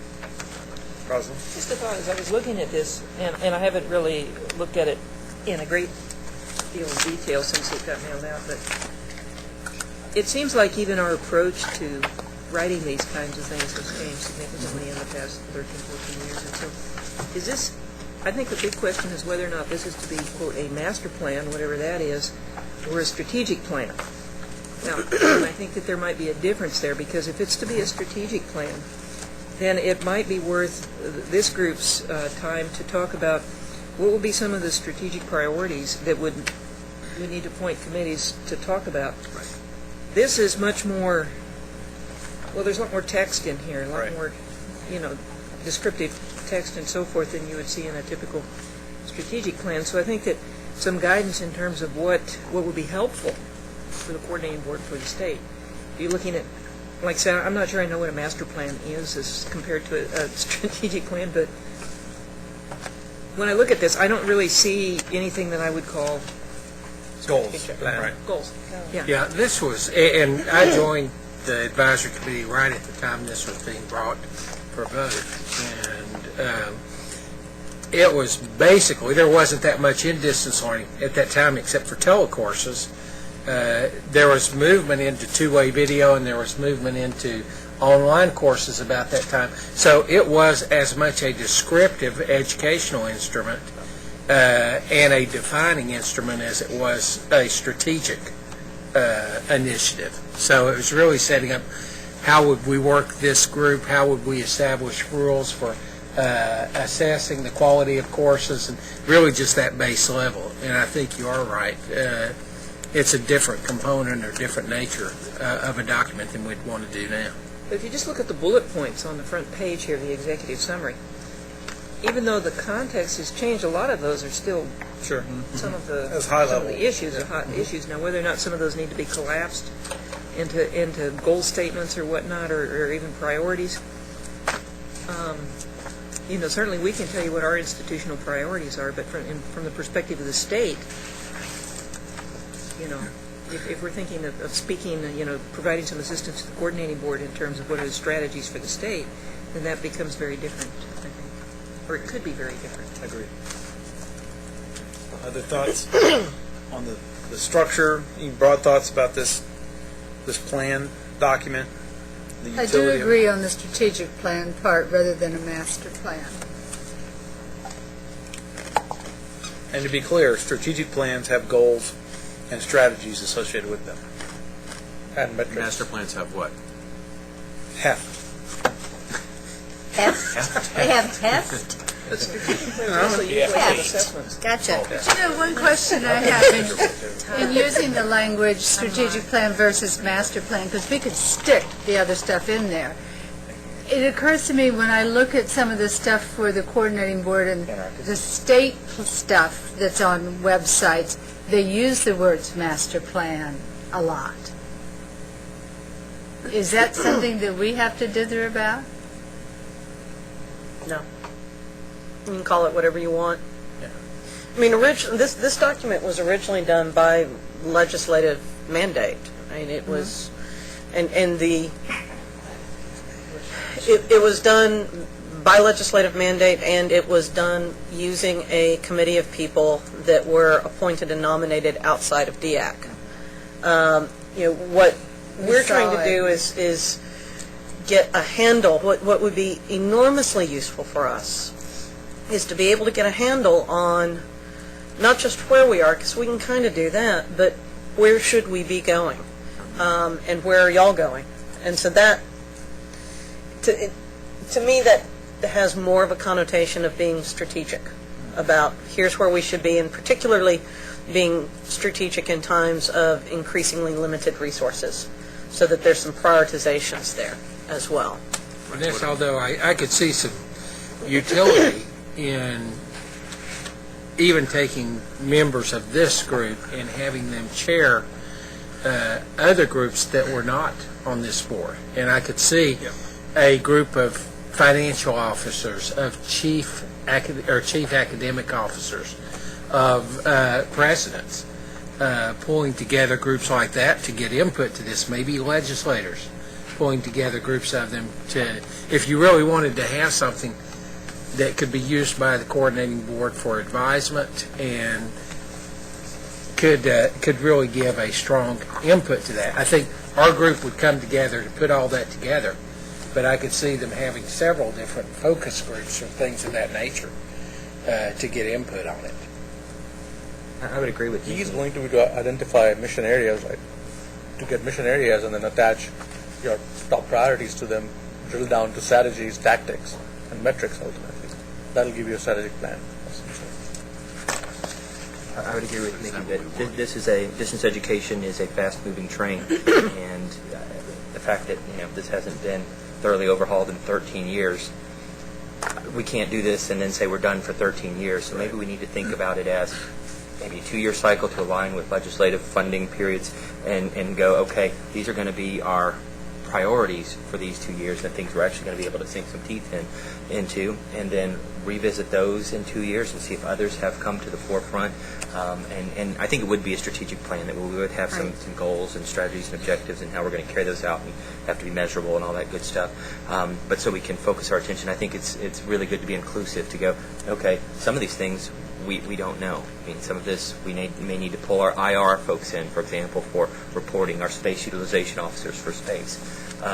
Textbooks, well, probably need to have some faculty bodies involved in those conversations too if we're talking about an e-textbook initiative. But we can't do it all at once either, even though we recognize that it probably should be done on a more regular basis. So I would propose that we look at a strategic plan, picking some of these priorities, acknowledging that others that are on here, training of faculty and staff, while still important, may not be the ones that come to the forefront right now that we need to talk about and figure out and have strategies around. But they are one of the categories that may become a planning priority in the future, and that we agree that we will then revise those over some regular cycle, whatever we feel is appropriate, 2 years, 4 years, and so on. And I would urge y'all to not feel wedded to that 1996 document. Yeah, exactly. That there may be some very, and not even to be wedded to the 2002 critical issues document. There may be some very critical issues that have emerged now in 2009 that were not foreseen. And so, to be clear, the document that we're talking about developing would be a proposed strategic plan for the coordinating board from the DEAC. Is that accurate? Yes. Does that resonate with people? Because I'm trying to put it into context of what we have the authority to do. And if our audience is the coordinating board, and clearly we want it to then have some traction with the legislature. But it is a strategic plan for the state of Texas. I'm feeling some caution about using the term or the structure of a strategic plan. Okay. To me, and I'm not quite even sure because I was asking the question before what a master plan is. Just for my own general thinking, a master plan is a more generalized document than a strategic plan would be. To me, that's just my own view of the whole thing. And if we develop a strategic plan, we've got to be careful to not get too specific and hem ourselves in too much with goals, objectives, and strategies. Goals, strategies, and objectives. I'm sorry, I can't remember what order they all come in sometimes. But leave ourselves open, like Patrick said, to change, because a strategic plan has to be a living document. And it has to be something that continually gets modified and changed, especially with such a fast-moving area like distance learning. So back to the original point, I'm feeling very cautious about doing what I've done before as a strategic plan, which is really a strategic roadmap for where you need to be going in the future. As opposed to me, my concept of a master plan, which is, here are key issues that we need to address, here are key issues that we need to identify first, address, here's some possible routes to follow, but not specifically say we have this goal, we have this objective, we have this strategy that was each cascading and supporting each other. And I think you include guiding principles in there. You have guiding principles within the master plan. But that wouldn't be at the strategic level. No, it would not. I don't think so either. So all I'm doing is really expressing caution about getting too specific, whatever we call the plan. I think when you do a strategic plan, you are identifying outcomes and the strategy to get there. Whereas with the master plan, you're defining a guiding document that you use in making decisions and managing the committee and managing the direction. It is two separate kinds of things, and I think it does pay us to be careful which one we want to lean towards. Maybe we don't go one direction or the other. But which one I like a guiding document more so than a more specific strategic plan, if that's the way we're defining the two. Well, one thing about a strategic plan is usually it means you have money. Because if you set strategies to do something, you have money to do it. Right. A we strategic don't plan have is nothing money. if it doesn't have a budget tied Right, to it. and we don't have money. So maybe we change looking at it, plan as a noun to a verb, and say we would establish planning priorities that we would offer to the coordinating board, and then they could sanction those or say, we don't really think that's as important as this, but it's get away from it being a plan and rather to something that is fluid, planning priorities. It kind of implies that they're numerous and that they may change over time. I think a document, to answer your question, Rosalind, what would be useful to us? What would be useful to us is a document that indicates what our priorities, what the experts that we have in the field believe that our priorities should be as a state in terms of distance education, and then what the critical issues are that are facing distance education and are going to impact our abilities to head in the direction that we need, and some suggestions on how we should handle those critical issues. I think that sort of document, and maybe strategic plan clearly may not be the best nomenclature to use, but that sort of a document that has some guiding principles that gives an idea of what direction the state should be going, and then shows here are the critical issues involved in that, and some recommendations for what you can do about it. So probably closer maybe to the critical issues. No offense, but what have they been using for the last 14 years? I have no idea, William. Intuition. If you don't shape a conversation, it shapes itself. And the premise we've had in here for the past couple of years is who better than to help identify relevant topics than this group. You can't control the outcome of those conversations, nor do you want to, nor is it the role, but at least to Set the parameters. set the parameters. Yep. And I think that's an important role. You know, we are the Distance Education Advisory Council, so let us assert our authority in this field and say that the state needs to do the following in order to do the following. And how we fill in those blanks is the activity at hand. All right. So, what form does that take? We're back on that. I'm okay with master plan. That's usually used in the context of planning a community, that kind of thing, and I think that's okay. California had the master plan that set out all their higher education. Orange County didn't do that. Yeah, that worked out. Yeah, Orange County had a master plan. That worked out real well. So, I'm not sure what the right nomenclature is, but okay. So what I've heard is that strategic plan is not the correct use because it forces us to use certain headings and a certain format and drive it right down to key metrics. Now, while metrics might be a part of this document, that this needs to be a higher level, it will be a broad discussion in the sense of we believe as a group that the priorities that the state needs to focus on for encouraging the growth of distance education in the state of Texas are the following. And we can identify hurdles, whether they be legislative or financial or regulatory. That's very real. We can identify target in terms of aligning it with closing the gaps. I think all of those things could easily come into play. I do think the timing is right. I mean, this is the meeting that we need to start this activity if our target is some consumption by the next legislative session. We need to start now and get some work done so that we will have at least one more face-to-face checkpoint before we finalize the activity. So, let me put it to another. Let me get another sense of the group. We're talking about the creation of this master plan document in 8 months. Can we do that? Is that accomplishable? based on the way we believe that we'll need to do our work, coalesce, have our discussions / arguments, come to a conclusion, and get to a document that we all can agree on in 8 months. Rob, I think we would need commitment from the CB for Vanessa's or some staff person's significant support during the process. I agree with that. And maybe at portions of the time almost full-time support. Right. 8 months, just to put it in context for the new folks, 8 months to produce something from this group would be breaking the light speed record historically. And that's really just a function of how frequently we meet and the fact that this is a volunteer activity and we all have other jobs. I think that the fact, right? Oh, wait a minute.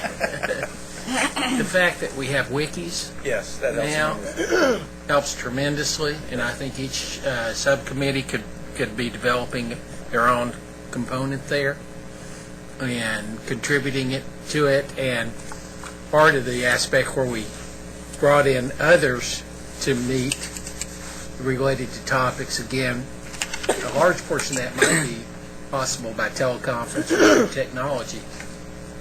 But again, having wikis and stuff to develop those materials. Well, maybe that's something you do. You put the plan, you put the document together, then you bring in your focus groups to respond to it and see if they want to add instead of having them direct the content. We're supposed to have some expertise in this stuff. It is. It's a thought that we do. And either approach has issues. So I'm not sure what the right. I'm not sure what the right approach is, but we've had experience both ways. Rob, I'd like to throw this out to the committee, see if anybody has any experience with using the Delphi process. Anybody been involved in one of those? And that's how the Horizon group comes up with their report of emerging technologies, and they can do it in a finite amount of time. Right. And I'm participating right now with some, just as a subject, for Kay Shelton at Dallas Baptist University. I know some of you others maybe as well, reviewing the factors that contribute to quality, to see if they're still relevant, the ones that were established, probably 13 years ago. Right, exactly. And it's really enlightening to me to see how you can really come to consensus pretty quickly if you have somebody orchestrating and going, okay, if you don't like this, how about this little twist or this little twist? And over time, it coalesces quickly rather than, 2-3 years down the road, you're still going, how do we pull the data The out of tool's the wiki? really, just to elaborate on that, the tool is really an iterative survey process with lots of opportunities to comment, and then those get coalesced into the next round, condensed level, and those get vetted and voted on, and through about 3 or 4 iterations, you're going to come up with a consensus number of items. Will it work here? I don't know. I think it takes someone with the initiative to organize that and push that survey out and make those changes. Kay's incentive is it's her doctoral research. Right. So that's correct. That's not something that necessarily anybody here has right now. Don't we have any doctoral students that'd like to be part of the committee again? Come in really handy. I'm actually a doctoral student right now, but I'm pretty far away from dissertation, just having started last spring. Well, then you get all the practice you can get. I have the competing time constraints of classroom. Just a prudent program at Texas Tech. You have to do a literature search. You have to do a preparation for a proposal. You've got a ton of work to do to get ready for it. We're going to help you. And didn't I hear a former board member, Stephanie Jones at Texas Tech, these areas of research? That's right. I think we've got a partnership team there. All right, so there's a number of issues here, right? I think we agree this is a useful product. I think there's some head scratching as to whether we can accomplish it in the time frame. And from that, let's assume that we want a finished document by December of 2010. Moving back from that, there are... Did you say 2010 or 2009? 2010. Well, today's 2010. Oh, that's right. Honey, if I had a time machine, I'd use it for.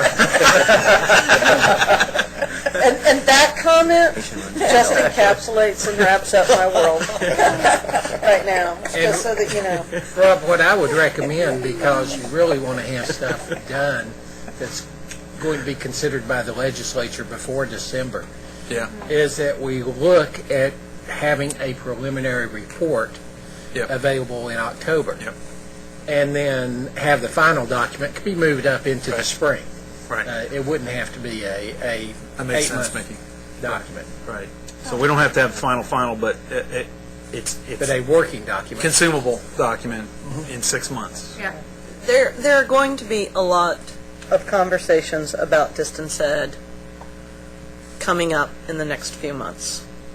And I want to make sure that in the midst of those conversations, that this committee doesn't get overlooked and that we don't waste your expertise. My preference is that this could be a way for you guys to virtually weigh in on these conversations. And in some sense, so what is open is what the form of the document takes, what we call it. It could be critical issues, could be a master plan, something like that. But we want to coalesce for the coordinating board and the legislature the landscape as we see it and the hurdles or enabling activities that could allow distance education to really continue to grow at its current pace or greater in the state of Texas. That sound reasonable? I mean, as an activity, Randy? Yeah, just back to the naming of it. I think the naming is important, and when I think of a plan, that means that that is something that you can adopt and agree on, and you plan to do that. And our group really doesn't do anything as far as our advisory council. In a planning. You know what? Yeah. That needs a plan. So if we called it a plan, are we putting it forward as for the coordinating board to adopt it and say, yeah, this is a plan and we're actually going to do stuff to try to achieve the plan? If not, I like the critical issues piece. It's already done. It looks like a lot of work went into it. Perhaps we're just talking about updating the critical issues. But some of y'all were here when you did this last. Is this the same conversation that It happened? I mean, it's like maybe we've already We didn't infuse a conversation with master plan. but yes, the idea was we need to get in front of this agenda before the agenda gets set. And when I was listening to y'all, being the newbie, you're pretty new, I thought, well, that's what they probably did, going from the master plan to the critical issues. Yes. I like the way that Van framed it when asked what does the coordinating board want, and that is kind of guiding principles that drive looking at what the critical issues might be, and then recommendations for how we might address those, which would amount to planning priorities. So kind of 3 different types of document. 1, which is pretty static, our guiding principles, and then 2 that looks at, well, how in the landscape of today do those affect what we identify as critical, and then, okay, so what? What do we do about it? I think that's a really healthy framework. Agreed.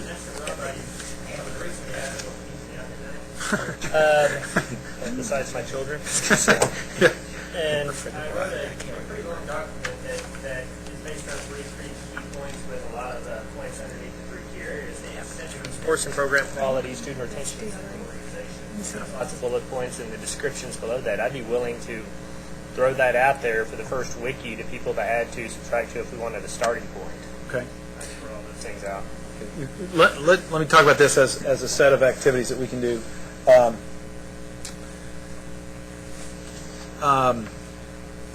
Wiki. Is that still, Patrick, is that your wiki that we're using? Well, it's our wiki. It's licensed through us, but it's DEAC's wiki. Okay, It's contribution, yeah.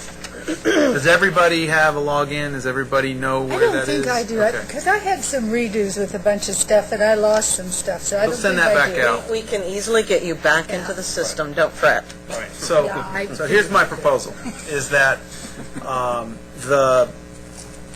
the key set of documents that we're talking about, the critical issue document, the old master plan, Mike's funding documents, William, the document you're talking about, let's collect those in there. And then let us have a focused discussion inside the wiki. And I know I said that we were going to use other tools last time, and I never got off top dead center, but wiki is the right tool for this. Let us have a focused discussion in this April, okay, about drafting an outline of the next document, right? And I think if we focus on an outline rather than trying to hang some clothes on that outline right now, then we can coalesce around the structure, and I think from that falls the content pretty easily. What do y'all think about that? Now, I'm going to ask, and I am going to be aggressive on your email about getting you in there and participating, because what I don't want this to turn into is there's just 3 folks that are in the wiki doing stuff, right? So this has got to be an all-hands thing if we're going to come back to it with a minimum of argumentation in the final approval meeting that we have. I want everybody to be familiar with the process and the product. So can we all commit to that? Just shake your head. Yes. All right. All right. So I'm going to ask that Vanessa add in all the documents that she provided to us today. William, if you can get in there and add that. Any other documents that you have that you think are pertinent to this type of activity. If you've done a similar activity for your institution or provided a position paper to your leadership at your institution, let's put it in there. So let's see if we find those commonalities among these documents right off the bat, and we can begin to do a statement of guiding principles and a list of critical issues. Sound rational? Tell me if it's not, because I'm frequently non-rational. Okay. To jumpstart the process, since we have a little bit of time today, can we ask folks to break up into small groups of 3 or 4 and take a first stab at listing the top 5 critical issues? Let's do that. I like that. All right. We have come to the end of our active agenda, but I'm not going to let you loose yet. It's a long drive home. Vanessa, I know. And this is going to, we're going to be out of here at 2, okay? There you go. What Vanessa suggested, I think, is really great. If we could break up into small groups, get out a piece of paper, and for each group to brainstorm 5 critical issues for distance education in the state. We'll see if there are commonalities among those groups. Right? And that at least will give us an idea of what we can start sort of looking at if we need to do some staff research. All right, so let's do 3 groups of 5. How's that? And there's bunches of tables back there if you want to move. And just 1, 2, 3, 4, 5. 1, 2, 3, 4, 5. Yes, you're in. 1, 2, 3, 4, 5. Is that okay? All right. Come back in at 10 till, and let's see if there's any commonalities. Right here. All right. So again, what you're putting on paper are the critical issues that hinder or activities that could help the growth of distance education in the state of Texas, right? Bearing in mind that it's probably the legislature that you're talking to. I think the first thing that's going to help this is coffee and that. What do you say? All right, guys, we're going to do it here. Okay. All right, group 1, which would be the folks on my left. Yeah, before I start going over some points, I think that if this is a document that ultimately is going to be designed for distribution in the legislature, I think it's really important, again, to take a look at the data that you presented earlier, put that in the context of meeting goals related to closing the gaps, show how important distance learning is in terms of reaching those metrics relative to other kinds of instruction. I mean, I think it's a nice frame, and it really does a nice job of setting context for the critical issues that can then fall out of that. The first one that we talked about is that, you know, we need to be able to overcome the perception that distance learning is education on the cheap. And in that sense, we still have to struggle with the cost metrics associated with delivering a semester credit hour so that we can justify the financial resources that we do receive and ensure accountability. I think that's an important exercise that I think we could put in as a critical issue or recommendation. We're probably not going to arrive at the metric in the next 8 months, but it's certainly something that's worthwhile. One of the other things we talked about is ensuring quality of instruction offered through distance, and ensuring that we've got quality assurance processes in place to ensure quality of programming. The other one is that distance learning targets innovation, that there are a lot of innovative educational environments, teaching and learning environments that are coming out of the distance learning space that frankly are not being birthed out of more traditional kinds of environments. Another issue is that distance learning is a really powerful tool to target special populations, adult learners, potential degree completers, and frankly people who don't have access to traditional methods of instruction. And I think that's ever more critical as we're trying to bring more and more adults into the education pipeline. And then lastly, and this goes all the way back to the report in '96, we need to find ways to promote greater interinstitutional collaboration. We need interinstitutional collaboration. I think that's going to be particularly important when many of us are looking at academic departments and academic programs that are really on the margins, and it's becoming increasingly difficult for single institutions to carry them. That's good. Let me get that down. I know. Good gold star. The question now calls to the presentation. Yes, I do. Will you? Jan Richards, so that you know, at least somebody's watching us. Jan's out there watching us. And she just emailed me Aggieland's short list of critical issues. Cool. And the first one is greater financial support from legislators for distance ed to meet closing the gaps, incentives for STEM fields via distance ed. The second one is use of advisory groups, DEAC, TXDLA, CLAD, to evaluate any proposed actions and provide feedback. And then in parentheses, she has Patrick's deal recommendations in an earlier document.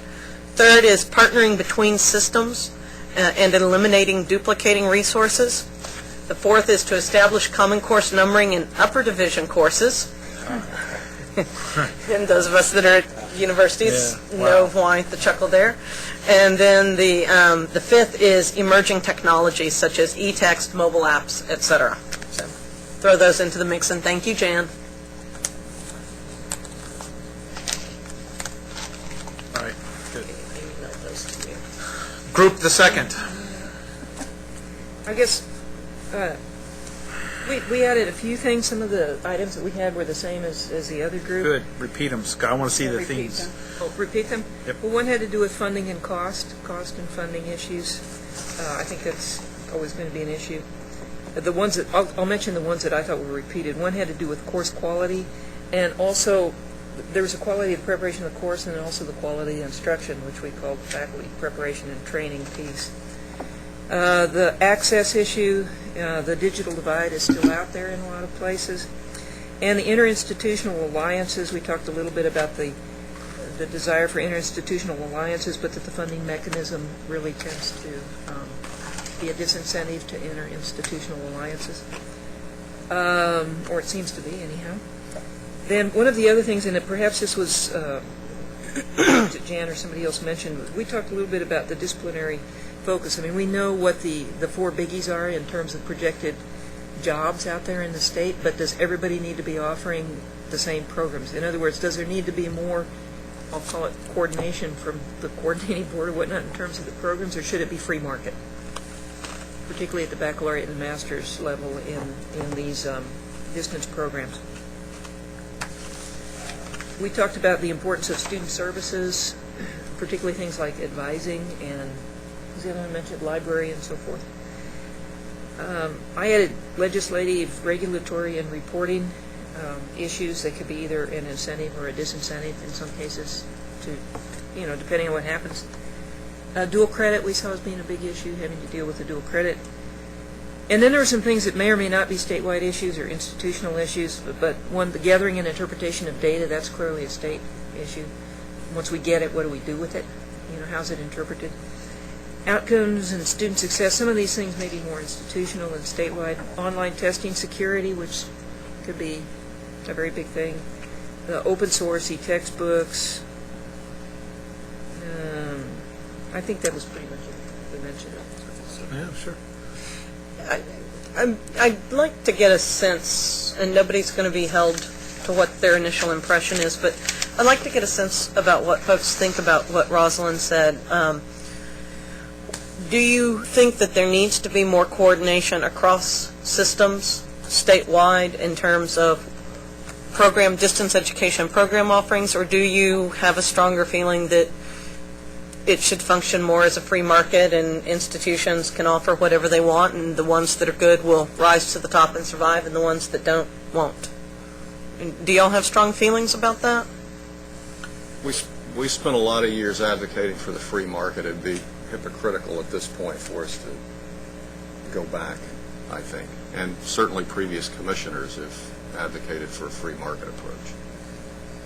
It's dependent upon what exact area you're discussing when you're talking about that. Like Steve and I have been talking about teaming up together to do tutorial services for both of our systems together, and what kind of economies of scale would that generate if we were to go like that? Am I for the free market for dual credit online across the state? Not that much.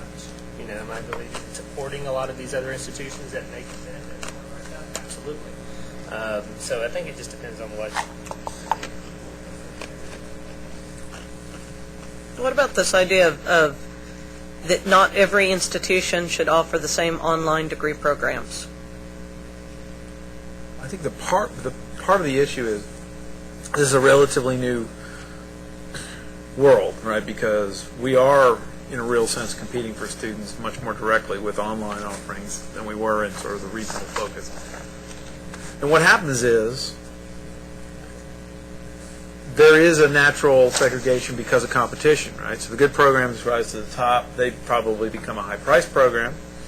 Some programs in the middle differentiate themselves via price discounting. And then there's a number of programs that continue to live, and they probably shouldn't, at a high cost to the institution. Should the coordinating board have a role in making that determination? I have no idea. Probably not.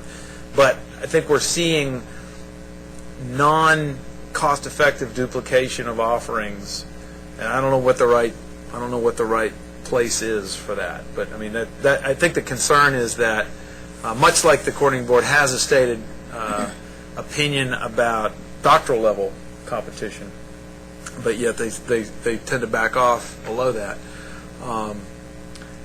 When it comes to online, it's easy to stand up a program that then becomes in some ways an orphan because of a higher quality program being offered somewhere else, and your students move over there.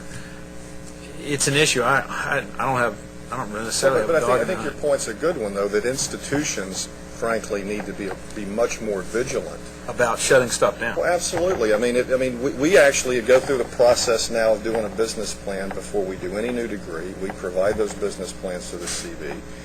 We monitor those degree programs for performance. We'll sunset them after a couple of years if they're not viable. I mean, I think that some of the responsibility has to fall on the individual institution. Absolutely right. And so I don't know what the role of the CB would be. I mean, the reality is, and I'm sure this is true for most of your institutions, 80-90% of your enrollment is in your service area. However that's defined, and of course that's always subject to debate, but the reality is you're serving a local market more often than not. And so, again, I really have been very pleased to see the movement toward the free market solution, so that it puts the responsibility on the institutions to make sure that they've got programs that are economically viable. And Marshall's point was also part of the point that I was going to make. I think what you were saying, Rob, is probably more true at the university level for bachelor's and master's and doctoral degrees than it is at the community college level, where the programs are much more tailored towards the community, hence the name, of course. Indeed. We're serving local industry needs, whatever those needs happen to be in that particular community. Programs crop up that serve those industries. And so community colleges are much more nimble about shutting them down as well. Community colleges? Yeah, they're responsive to the growth of a need, and when that has changed, right. The exception to what I'm saying would probably be the core curriculum, where there may be opportunities for collaboration. There you go. But it's all over the board. I agree with what you just said, but there's some specialized things where I think systems or universities should work together, like third and fourth year French. Yeah. And one university probably doesn't have a lot of funds to keep that full program going. And if they work with other institutions, right, swap it around, then they can keep that going. aggregate demand. But I think it's important as a conversation goes forward, and some of the things that came up for whoever works on this to think about which things are appropriately left to the institutional level and which things really should rise to the state level. There you go. Because we can think about lots of things on our own institutions that we know need some attention perhaps, but are those really things that the state needs to be involved in, or as we've been talking about, are those really more institutional issues? And there's a whole host of them, I think, that could just be more institutional. Good. Thank you. Group the third. Third, all of these can be either institutional or it just depends on where you're looking at it from. But my group really wanted me to say that the underlying thing in all this is cost and economies or efficiencies of scale. So that's by that name. A lot of the same items you've already discussed: course and program quality, anywhere from some type of uniform course design to course and program quality control rubrics. Mapping of learning outcomes is starting to become a bigger topic in the state. I believe it's actually now being looked at by SACs to be able to show your outcomes are all mapped and how they're mapped. Another thing that's becoming prevalent is full circle assessment. We're finding out that a lot of these online courses are evaluated by students, and it goes to the faculty member. They see 6 or 7 points. Never go back to an instructional designer or somebody else to come in and correct those before you get the same points over and over again. Contractual minimum expectations for faculty members teaching distance learning as far as engagement, as well as DL certification training to certify your faculty to teach online. Tool and pedagogy training. Ron wanted me to bring up quality assurance and production of the product. How are you ensuring quality assurance? And also in the evaluation of that product, because some of you may run across this, that deans and chairs who go in and evaluate a lot of these online courses may have never taught online.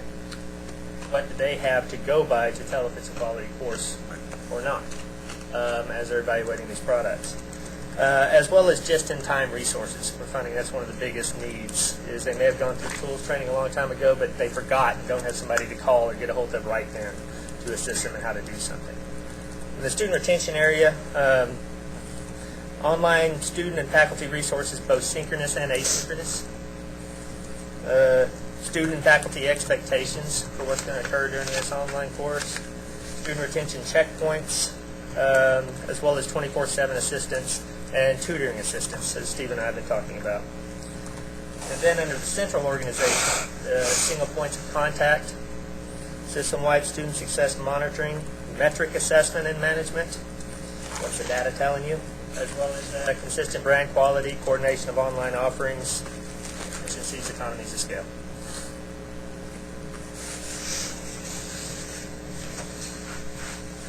Some common themes in there. That's cool. Good. All right. Was this a useful activity for you?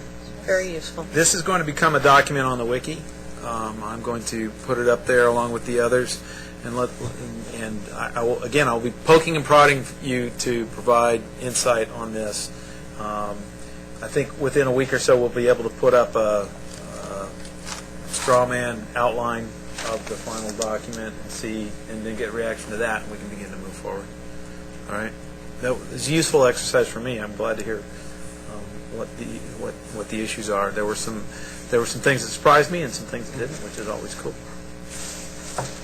Okay, folks, bear in mind that your duty on the DEAC will now transition to a virtual mode for a while, but you are not to forget about your DEAC activities. Kay has one thing she wants to tell folks about. Yay.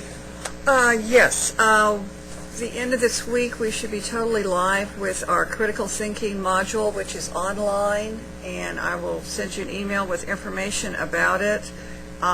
We have several other ones that will be coming in the fall, and this one was developed by University of Texas, and the feedback on it has been very, very good.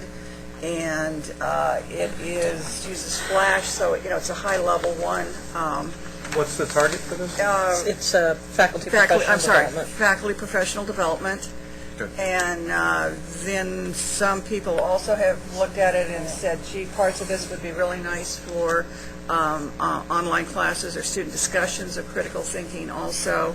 And there's a little small survey that goes with it. And then we'll give a handout in your packet of the website. And you can go to it now, and then we'll be marketing it as soon as we have the little survey that goes to it. It'll be hooked up should be hooked up this Friday. And this is, faculty development, free, no charge. And the other piece that we were discussing that would be good for, as different people have looked at it, is for adjunct faculty, because some of the SACS requirements are looking to see, what are you doing for faculty development for adjunct faculty, and critical thinking moves all across the disciplines. So I think Van and Alan did a very good job in shepherding and developing this, and I came in on the tail end of it. So I'll be your person that communicates with you on the marketing end, and then we'll keep you updated as the other ones in language, reading. Lone Stars is the online teaching. Come online, and I think you're going to be equally pleased with those products. So part of my background is faculty development, so when I saw this, I was like, oh, great, and it's online, and there's no charge. You talk about collaboration and collective.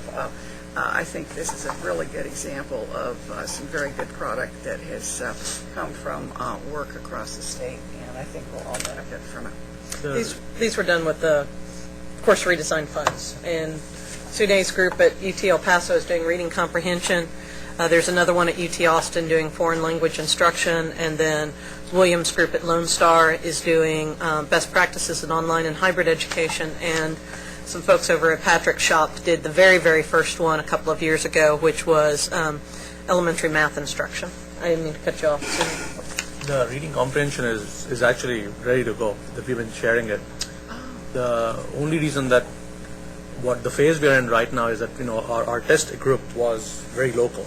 We only had 7 institutions outside our area who used them and gave us feedback before the project ended in February. But we decided that since 7 is not enough, we will just wait to get more feedback from people as they go through it. And so they're actually ready to use, and it's got a survey attached to it. And the only thing I'll warn you is if you use it, I'll harangue you for the next 2 months to give me feedback. Okay, now the important question about yours is my cartoon character up? Yes, it is. I'm a cartoon character. We knew that about you. Yeah, I know. Comes as a huge surprise. We're getting to the stage now of dissemination.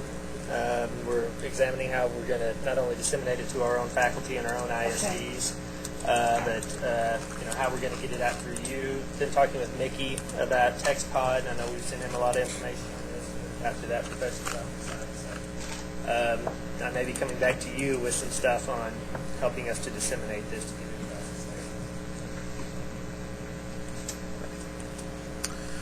state. Okay, folks, thank you. Next meeting in roughly 3 months, correct?